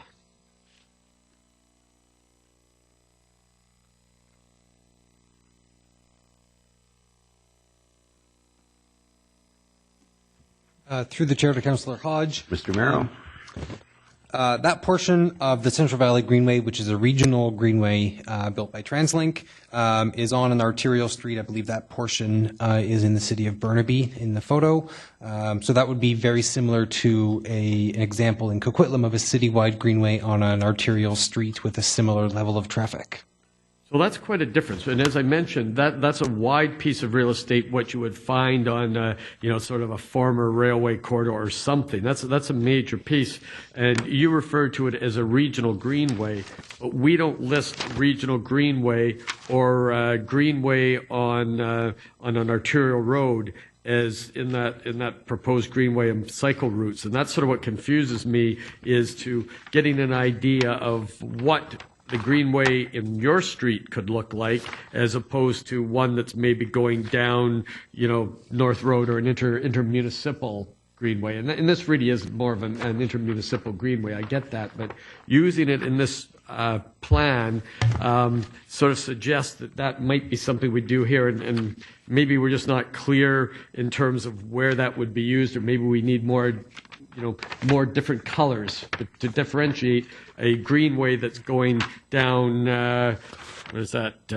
Gilby, versus a dotted green line that's going down North Road. Through the chair to Councillor Hodge, for the public hearing brief, we'll create a more annotated map. Yeah. Or even, the circled out of here, sort of, just to give examples of the different types, because greenway means a lot of different things to a lot of different people, and it would be helpful so that we clarify that, so that everybody goes into this process understanding what could be happening. So that would be my only comment. I'm so pleased to see this to where it is today. It's been a lot of work by staff, and we've had a lot of public consultation, a lot of open houses, and I guess the ultimate consultation or discussion is going to happen at the public hearing. So I hope we get lots of people out to discuss it, because this is the community's plan. It belongs to the residents, the citizens of Coquitlam, and I hope they come out and give us their comments on it. Thank you. Councillor Marsden. Thank you. This is an incredible body of work, and I commend staff for getting it as far as they have to this point. I can't imagine anybody working on this for as long as they have and then taking their career elsewhere, but perhaps somebody would want to see this finished before they go on, but that's different choices. I understand that. Question with regards to some recent comments. Feedback, a presentation to a committee meeting recently from a group of residents. Now, their specific requests spoke to, in the Gilby area, a little bit more densification that's not taken into work here. Have staff had further dialogue with them? They chose not to incorporate it. What would be the approach to take if their desires met with the majority of council's support? How would we go about incorporating that, or is it too late to do that as part of this this document?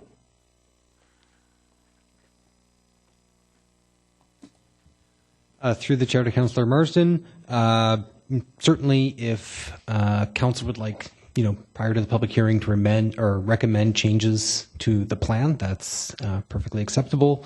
I'd also note we have talked with that group, and while technically it didn't, their request was partially met but didn't completely fit into the plan today, because we had to ensure a proper transition to these existing single-family areas east of Gilby, where we're not recommending any land use changes. But that group is free to come forward either and petition council or use the new plan amendment criteria to ask for an OCP amendment in the future once they get their assembly put together and have a proponent on board. Okay, thank you. And the other question I have speaks to the comment on page 4 about the corridor development strategy, and Councillor O'Neill spoke about this a little bit. So that is a separate entity, and that portion does not form part of the dialogue at the public hearing. Is that correct, or does it fall within scope of dialogue for public hearing?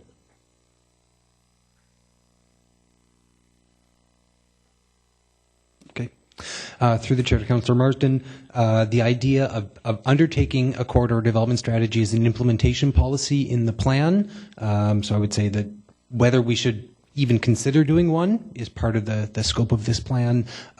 What the scope of that project is, its timeline, and the process we will take to get there has not yet been determined. Okay. So I'm just looking for clarity around that, because again, do we want to hear from the public with regards to going in this direction? Is that a separate entity that may come about at a later date?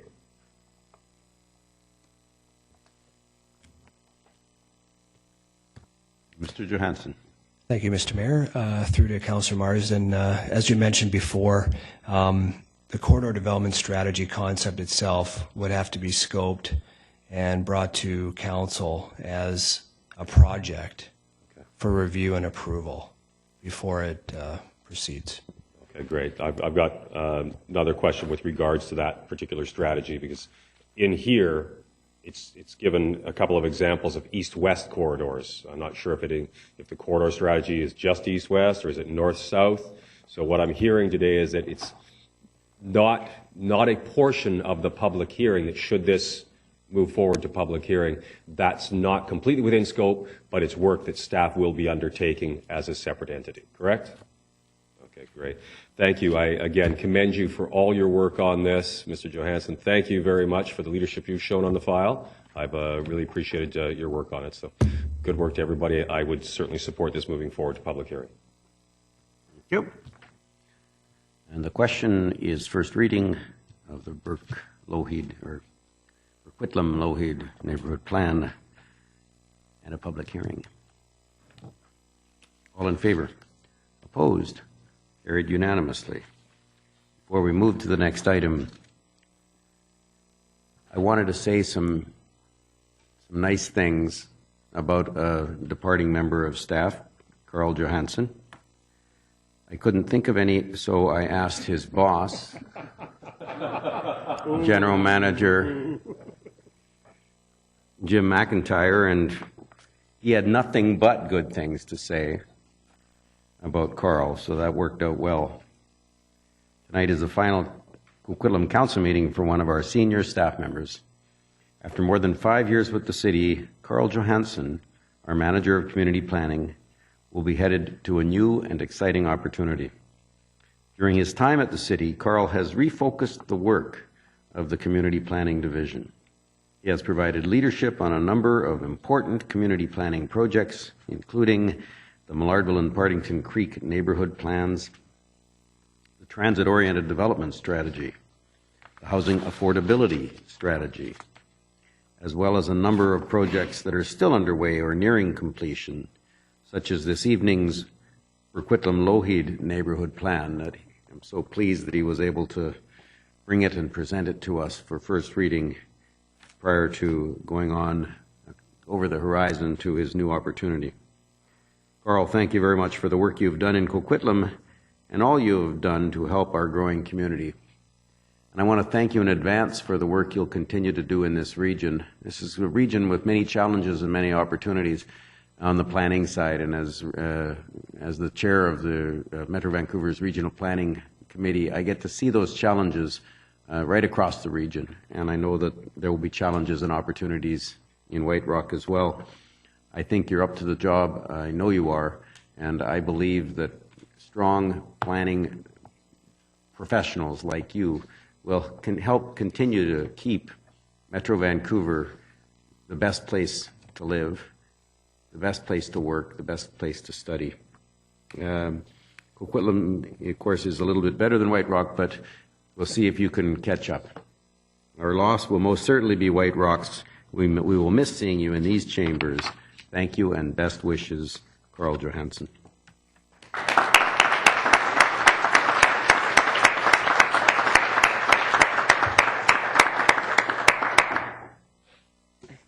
I think you're about to be out of order, but go ahead. Mr. Johansson, did you have anything to say? Through to Mayor Stewart and Council, and this time I'll be brief. I just wanted to say that thank you for the opportunity to serve the city of Coquitlam, council, staff, and the residents. It's a wonderful community, wonderful things happening here, and it's an invigorating planning environment and just a wonderful community to serve. And it was indeed a privilege, and you've got a great team here, and I'm going to miss it. And thank you for your kind words. Well, I did have a chat with the mayor of White Rock, and I asked him if you could please have your own microphone at your desk in the council chambers, and he has committed that that will be so. So you won't have to lean over like that. Our gift to you. Again, thank you.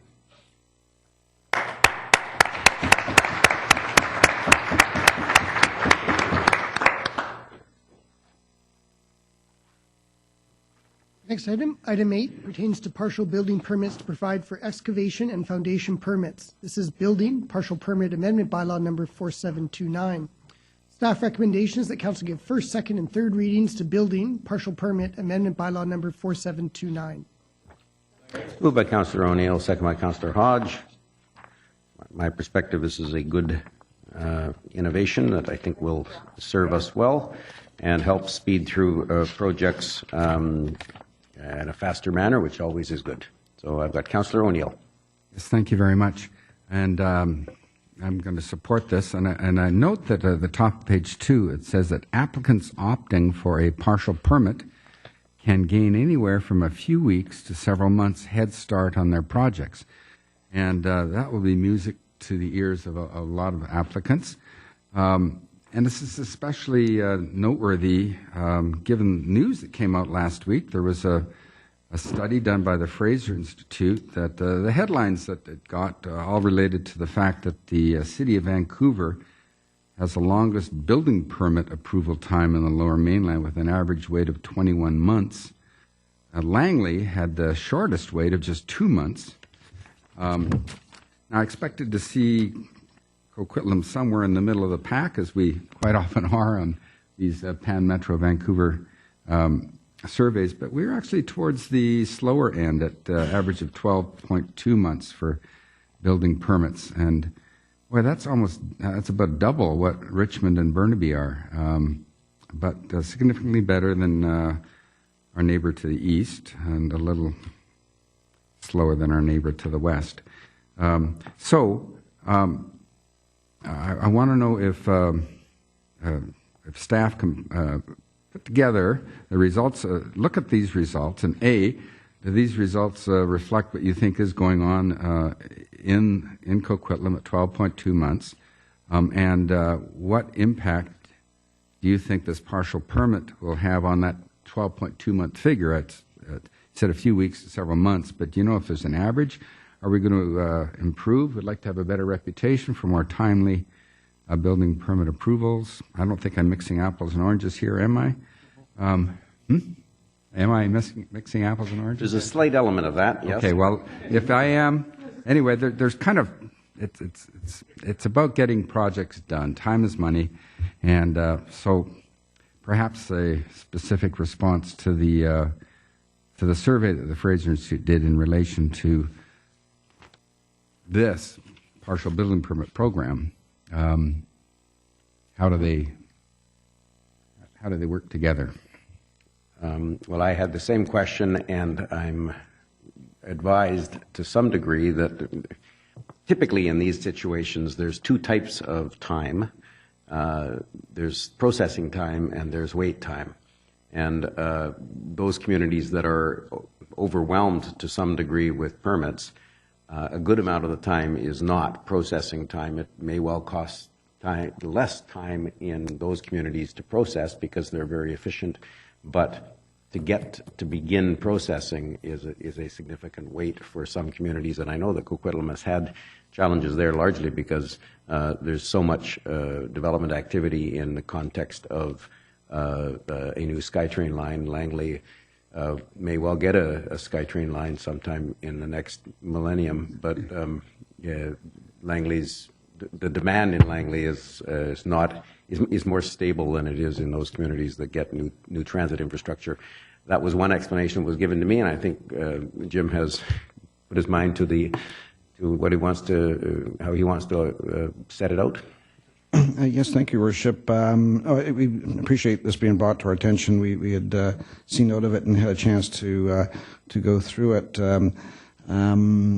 I think there's some good feedback there. Firstly, just the short, direct response to the question, will the bylaw before council tonight assist our efforts in getting timeline efficiencies? Yes. What's proposed here is what we're referring to as a partial permit. We already allow for foundation permits. This takes it one step further upstream to excavation. So that's something that can happen fairly early on in the building permit application package review. And so it enables the site works to get underway. Meanwhile, we're processing the detailed applications. In fact, also it gives the applicant time to get in to get all their detailed drawings too. So the bylaw before you tonight to bring amendments to both our building bylaw and the fees and charges bylaw will assist us in getting better results in terms of timelines. But back to the Fraser Institute report, it is an interesting piece, and it's not alone. There's a number of organizations these days that are doing these sorts of review. There's the annual NAOP review. The Greater Vancouver Housing Board did a similar study not too long ago. But a couple of things jump out about the Fraser Institute review. Like first, it recognized that they surveyed developer builders from across the Lower Mainland and the Lower Fraser Valley, and but the surveys were conducted in the fall of 2014 and the spring of 2016. So that was a little bit dated, and I think we're doing a little bit better since we have been focused on this and making some improvements. The other thing I would just note, and it's not to sound offensive, but it's a extensive municipal sample set that they've got here. It's 21 municipalities, and these vary from they range from like large, complex development settings that you'd see in Vancouver and Burnaby, Richmond, Surrey, and ourselves too. I would lump us into that category. Also in the sample set are smaller, more rural, suburban type communities such as Kent Agassiz, Pitt Meadows, and so I'm sorry, Councillor, but it is a little bit of an apples and oranges comparison in some respects in terms of what is being the municipalities that are being compared. Okay, very specifically, large, complex. You mentioned Richmond and Burnaby, Coquitlam, all in the same breath. Coquitlam 12.2 months, Burnaby 6.8, Richmond 6.5. What are they doing better than we're doing? Agreed. Through the chair, there's a number of criteria that they look at, and then the all-important one, the approval timelines. It's correct. Based on these surveys done back in 2014 and 2016, Coquitlam was reported at 12.2 months, which is about 2 months greater than the average weighted number. We're struggling with that too, compared to some of those other municipalities, because we know through our associations with staff and other and some of the other communities, it's not like a night and day difference that's happening. But the other thing I would note, though, in terms of some of the other measures or metrics they use, like timeline uncertainty, compliance costs and fees, the impact of rezoning, council and community. Coquitlam actually fared quite well. We tend to be more middle of the pack on those. And actually, in a couple, we were singled out as being coming in with much better results. Like, for example, the rezoning, I was surprised to see, again, through their metrics, only is adding a month and a half to that 12.2, which seemed, again, you look at the numbers and you just can't quite understand it. The last one, though, I will point out for council, because you'll like this. One of the dimensions they look at is what they call council and community, and it's sort of an examination of the openness or willingness to consider and support versus deterrence to development. And we do quite well here, but in the report, it actually singles out Coquitlam, along with Burnaby for that matter, and commends us in terms of the sort of the working relationship and partnership between council and staff, and creating an environment that's open to development and construction. So in some measures we come out quite well. I guess the bottom line for us is that this is something we're aware of. We've been on this for a while, and hence the report that's before you tonight on the building permit side. We are doing reviews elsewhere in our department in terms of development application processing, and we'll be reporting out to council on that before the summer break. So let me assure council this is something we're very focused on. We're committed to going through our processes to make sure there is as efficient as possible. We don't want to have a lot of needless effort or fluff in there. We're looking at our staff resources in terms of training and the whole culture of in that area. But also we may come up short in our analysis that we need additional resources, so we may be back at budget time to talk with you about that. And the third piece I would just say on this is around the technology and some of the software programs we've got. And yes, we are working on things like the e-plan introductions. So we're looking at any and all areas and efforts to help in the efficient processing of development applications. Well, that's good news. Good to hear that. And I look forward to the report that you said is coming later about the results of your reviews and looking for more efficiency. Thank you. Thank you. Councillor Hodge. Yes, thank you. So noting that this report really deals with what we called here complex buildings that are typically medium and high density multifamily residential. So this is really intended for those big ones where they takes them a couple months to dig the parquet. They've got to do the pinning and all the other stuff that goes on, and that allows them to get started. We often, and I think this is great because, that speeds up, and those are big projects, often with pre-sales involved and multiple people waiting to move in. But we also constantly hear about the smaller projects and ways to streamline that. And I don't want to sort of bring up negative things because this is very positive and a step in the right direction. But I hope that we are, as along with this review, looking at some things that we can do on the smaller projects to move those along, and I know we've had those discussions with you, and I'm hoping that there'll be some future reports coming forward as to ways that we can also look for efficiencies and other projects as well. Your worship, on that, no, we're very focused there as well. There had been some recent concerns around tenant improvements, we refer to as the TIs, and actually, the building permits manager that's led this initiative here, Jim Bontempo, is with me tonight. He's also looking in that area with some assistance, and we'll be coming back, again, before the summer break with some ideas about streaming TIs, I think, into a couple of different categories to move them along more quickly. We don't want to stop there. I think coming out of that process, and certainly given the other review that's going on the development planning, development servicing side, I think we'll start coming up with some good takeaways from those processes that we can then apply elsewhere in the building permit process. That's great news, and look forward to those other reports as well. And for tonight, this is great, and I'll be supporting it. Thank you. Councillor Wilson. Is there any risk to the city in going ahead with this? Down markets, flat markets, busy markets?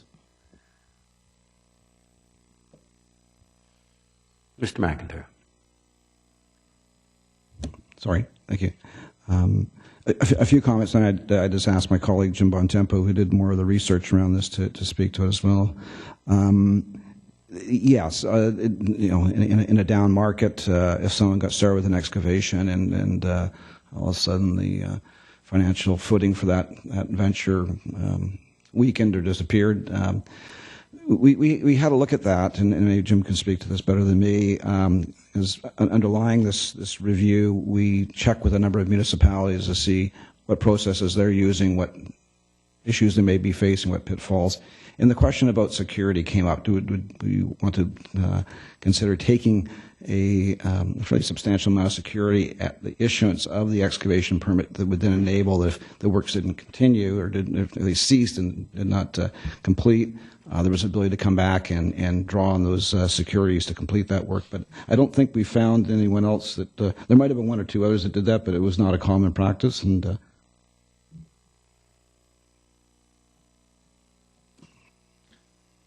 Yes, thank you. Through the chair.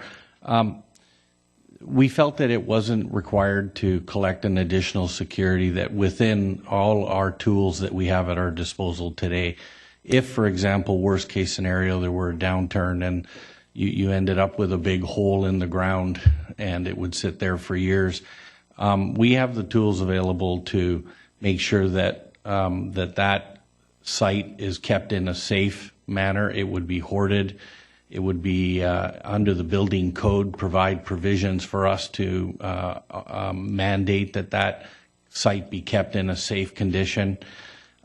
Speaking with the legal department, if worst came to worst, we could engage in measures to have the hole filled at their cost. The developer or the owner of that property is always responsible for the condition of that site and that property, so it would have to be maintained at a certain standard.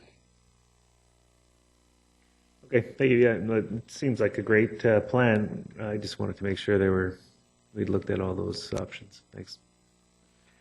In fact, I'll add, I don't know that there's any risks with this program that don't exist already, in that you can start construction on a project, and whether you've got a full permit or a partial permit or only a foundation permit, the bank calls the loan. It doesn't matter. You can't argue with the bank. No, I have my full permit. You just don't. Your bank. It stops. The darn banks. Exactly. So yeah, the ones I know of in Surrey, for example, we had some in the 80s that did that, but they didn't have partial permits. They had full permits, and those permits existed quite a few years later when the projects were either retaken up or buried. So. Okay, Councillor Zerillo. Yeah, thank you. I'm happy to support this, but I just wanted to make a few comments. Just Councillor O'Neill talked about a study which I haven't seen, but I just wanted to share that I believe that the department is working full steam and as hard as they possibly can. And I just want to recognize that although there might be data on pieces of paper, there is a whole lot of projects going on in the city, more than some of these other communities are handling. I know we're doing neighborhood planning that isn't necessarily happening in other cities. Brand new developments are coming up for planning at high speed. And if you walk down almost any street in South Coquitlam, there's empty lot after empty lot after empty lot. Every single one of those houses needs to be reviewed and seen. And I know when I used to work in consumer goods, we used to say a small account is just as much work as a big account, because at the end of the day, there's a base amount of work that happens whether you're a $1,000 account or a $10,000 account. So I just want to recognize that I'm not as concerned about those statistics. I just walk down the streets of Coquitlam and I just see the incredible amount of work that has gone into the last 3.5 years that I've been on council. And Mr. McIntyre, go ahead and ask for those resources at budget time, because I'm just amazed how much work our staff has been able to put through in the last 3.5 years. Thank you. Thank you. First, second, and third reading. All in favor? Opposed? Carried unanimously. Item 9 pertains to outcomes from the 2016-2017 LED street lighting pilot. Staff recommendations that council direct staff to bring forward a multi-year plan to convert all existing city-owned street lighting to LED technology starting in 2018, and that staff bring forward bylaw amendments for the subdivision and development servicing bylaw to require the use of LED street lighting in all new subdivisions. Moved by Councillor Zerillo, second by Councillor Reid. I must say this is a report. It's a brilliant report. It's bright. It shines. It glows, in fact, with and it's illuminating. Well, it's also efficiently written, and I want to express my appreciation to staff for what I think will be the way of the future for street lighting in Coquitlam, because it has so many advantages. It's just a great, good news story, and I will now extinguish my comments. Councillor Wilson. Well, the report sheds a lot of light on a very important topic, too. So just a couple questions. Me too, Chris. I'm just trying to figure out exactly and maybe I was just tired when I was reading this, but I couldn't quite figure out how many, like eventually are we going to have all street lights in Coquitlam be LED lights? Because it talks about 85% of something and 60% of another, and but is the ultimate goal in 5 years or whatever to have all lights to be LED? Through the chair, that is the goal.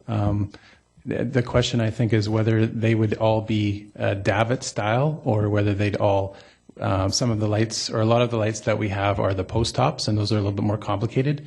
So the question is really whether we want them all to be the davits, which are simpler to put in, or keep some of the post top styles, the non-davit, non-extended arm style of lighting. And I don't know if Louisa and Dan are also here. They may want to expand on that. And if we keep some of the post top styles, some of those will not be LED then? They'll all be, the idea is they would all be LED. The davits are more efficient and they're less expensive. So it becomes, I guess, a question of aesthetics. Yep, okay. And in 2010, we looked at this, and at the time, the technology wasn't where it is today, and the efficiency wasn't where it was today, so we decided not to go with it. Yet we continued to ask developers to put post-top lights in. And so if we knew at some point that LED probably was going to be the way to go, in retrospect, should we not have been asking for the post-top style of light? Through the mayor, I believe that we have began with our developers asking them to put in davits, and that's for newer developments in green field areas. They are davits now. It's in the older neighborhoods where it's infill that it's still. If you've got a whole street of post ops, you may not be able to or wish to convert the entire street to davits. You may want to just infill one post op. Right. Okay. I was trying to think back when I was reading. I was trying to think back to what I've seen put in new developments, and it seemed like I've seen a lot of post-op ones. But if you're saying that in St. Burke Mountain it's not that style, then that's great. Okay, thank you.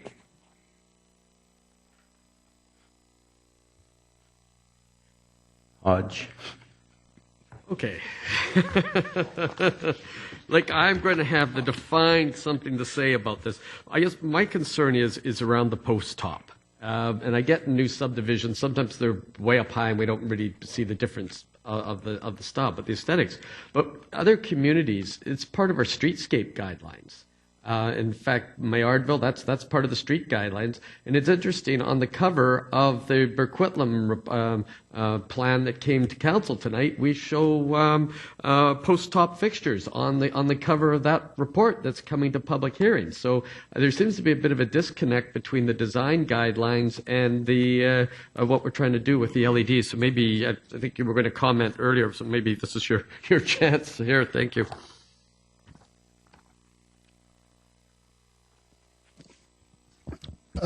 Through the chair to Councillor Hodge, there is an allowance of 15%, and we agree. In our streetscape guidelines in distinct areas, you can purchase and install post-top LED fixtures. They are not as efficient. They're certainly not as inexpensive.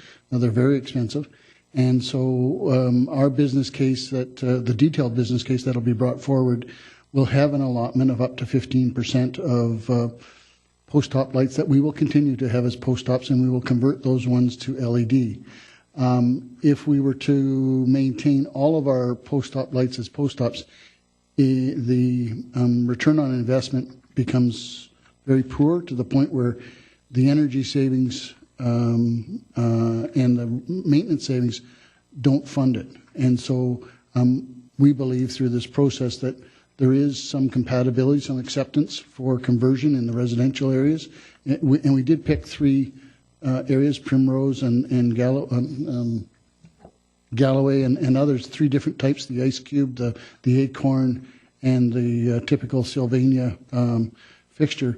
So, and we did gauge the public's perception. Now, these are single-family residential areas or townhouses. They're not commercial core areas, and hence that's why we left it at 15% to allow and to maintain those in those areas. Okay, so I'm glad to hear. I think if you're looking at streets, and I can't recall where the post tops are on a residential street, but if there's somewhere like going along David Avenue or something like that, I don't think there's really a strong aesthetic value there. But if you're talking about the high street or around the new village center on in Partington and places like that where we're trying to create that look, then I think there's certainly something to be said for going with the post top just for the aesthetic value, because I think that becomes part of the streetscaping. Whereas subdivision A, somewhere in a greenfield, I don't think we need that expense. So I'm glad to hear that where it actually adds something to the value of the streetscape, that we still have have that option. You said it wasn't as efficient. Is that just because of the cost of the unit, or is it the light itself, or are we giving up something in the interest of aesthetics as well, in addition to cost? So a post-top light will use an indirect light, so it might go up and refract and come back down. So there's energy losses, there's inefficiencies, there's less light control. One of the objectives we're looking for is a dark sky type appearance. We have great vistas up on the hillside, and we want to protect those. People can sit in their front living room and look out to the mountains at night without having to see all these glowing fish bowls. And so the Davitt style recesses the light, allows it to go directly down, and provides that dark sky effect. Is that the same with today's light, or is that something just with the LED? Because the post top, we have that problem whether they're LED or incandescent, so that really isn't a factor there, or is it really does make a difference when you switch to the LEDs? Even a Davitt light will improve with an LED conversion. We've gone to flat glass and kind of dropped the teardrop. But HPS is a glowing light source as opposed to a point light source, and multiple of them, and so you can control that very efficiently with an LED fixture as opposed to one glowing lamp. Good. I think it makes sense, certainly environmentally, and for a number of reasons. I'm surprised that we only had 36 residents provide their feedback. I wish we had more. I've heard from one person who doesn't like them and was very, very vocal about it. And maybe that, and I think she was in contact with the city. So, maybe it's just a positioning or a tweaking. But I think it's important that we hear from people who don't like it so that we can try to make those adjustments before we purchase too many of a certain type or install that way. So I'm hoping that with this small sample size, we at least have enough information that when we go into neighborhoods, we don't get complaints, because change is sometimes difficult, particularly when it's outside your bedroom window at night. So it sounds like this is better, and I hope that the residents will agree, and certainly it's better for the environment.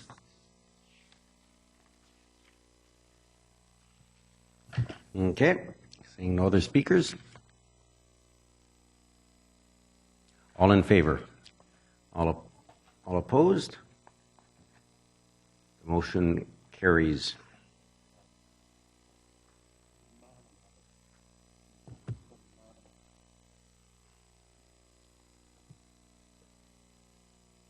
Voting for unanimously there. Yeah. Unanimously. Item 10 pertains to the QNet 2017 Annual General Meeting, and it's a report of the General Manager of QNet and the QNet Board of Directors. Recommendation is that Council, as the QNet shareholder, approve the Coquitlam Optical Network Corporation QNet's 2016 Annual Report, including audited financial statements, which is found in Attachment A to the report. That Peter Steblin, John Dumont, Joseph Diogegi, Jim McIntyre, Mark Saborniak, David Monroe, and Jay Gilbert be appointed to serve on the QNet Board of Directors until the next annual general meeting of QNet. And 3, that the city appoint the same financial auditor of QNet as will be used to conduct the financial audit of the city for the fiscal year ending in December 31st, 2017. And finally, noting that consideration of these items fulfills the annual general meeting requirements of the company for 2017. Moved by Councillor Atkinson, second by Councillor Towner. Councillor Cirillo. Yeah, I had a question on page 3. It talks about the simple majority of council is required to pass any shareholder resolutions. And I just have a question about the internal makeup of the committee. Is there an opportunity for the board to be made up of people outside of the city of Coquitlam? Like, it doesn't say, it says that the guidelines right now, it has to be people in the city of Coquitlam, but we have a very, very strong and vibrant tech community in Greater Vancouver, and I'm just wondering if we would be able to use some of those assets on our board.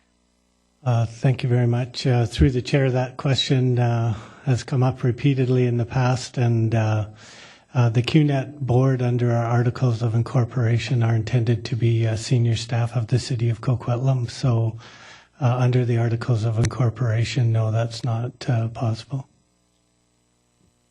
Okay, so we will never be able to use the expertise of or networks of anyone outside of the city of Coquitlam on the board, is that Like, we don't have any option to do that?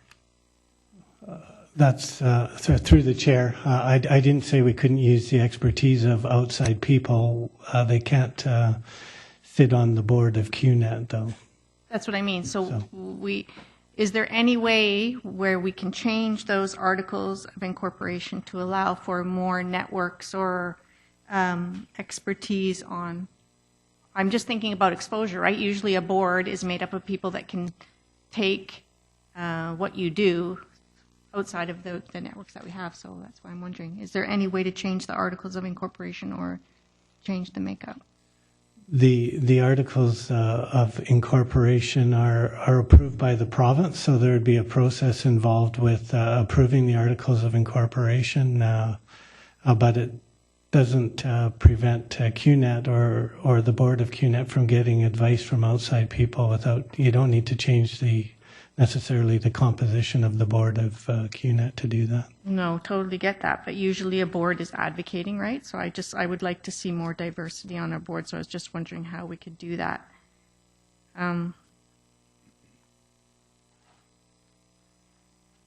So I guess that's my ask. My ask is I'd like to see more diversity on this board. I think there's more potential if we had people externally on this board, and when I mean externally, I mean people from Vancouver or even people from, I don't want to say out of Canada, but people from other areas that can bring their networks to the city and to talk about QNet outside of the city. So how would we do that? Through the chair, do you have any suggestions or ideas how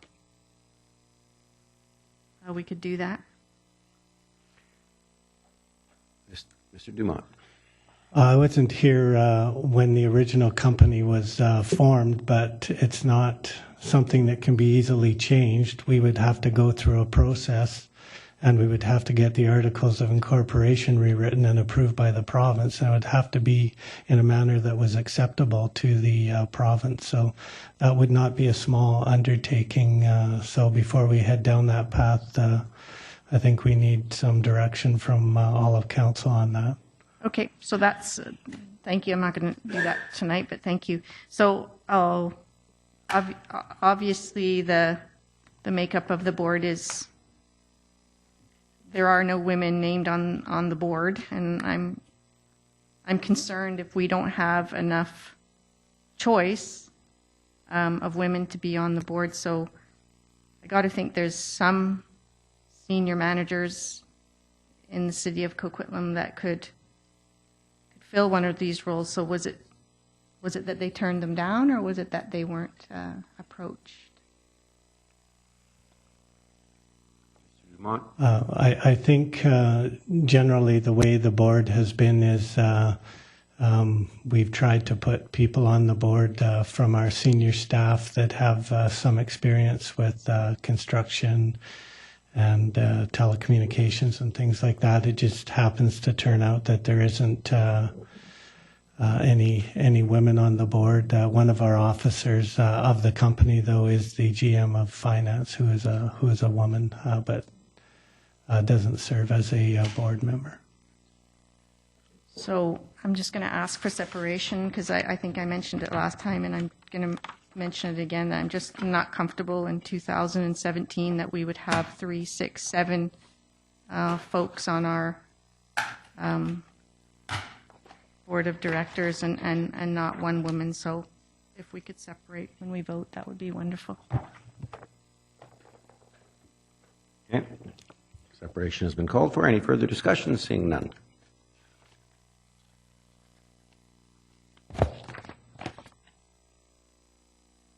Mr. Kirkman. The first recommendation is that Council, as a QNet shareholder, approve the Coquitlam Optical Network Corporation 2016 annual report, including the audited financial statements as found in Attachment A. This has been moved by Councillor Asmundson, seconded by Councillor Towner. All in favor? Opposed?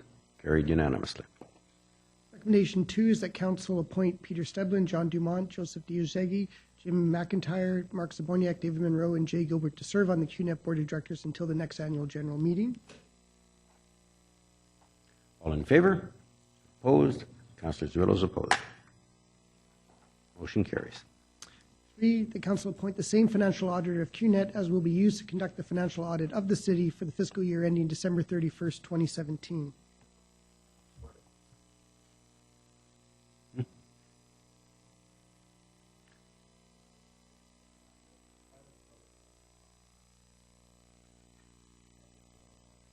Oh, I didn't see your hand. Okay.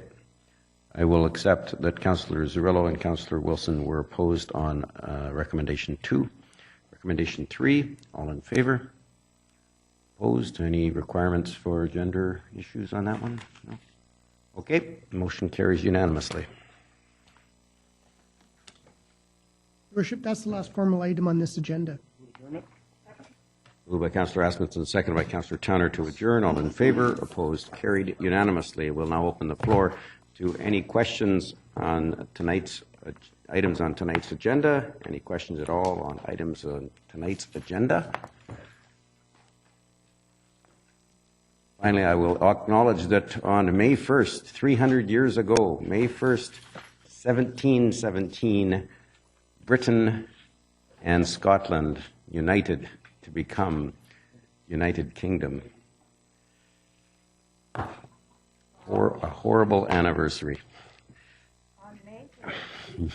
All in favor? Seeing none. Have a good evening, all.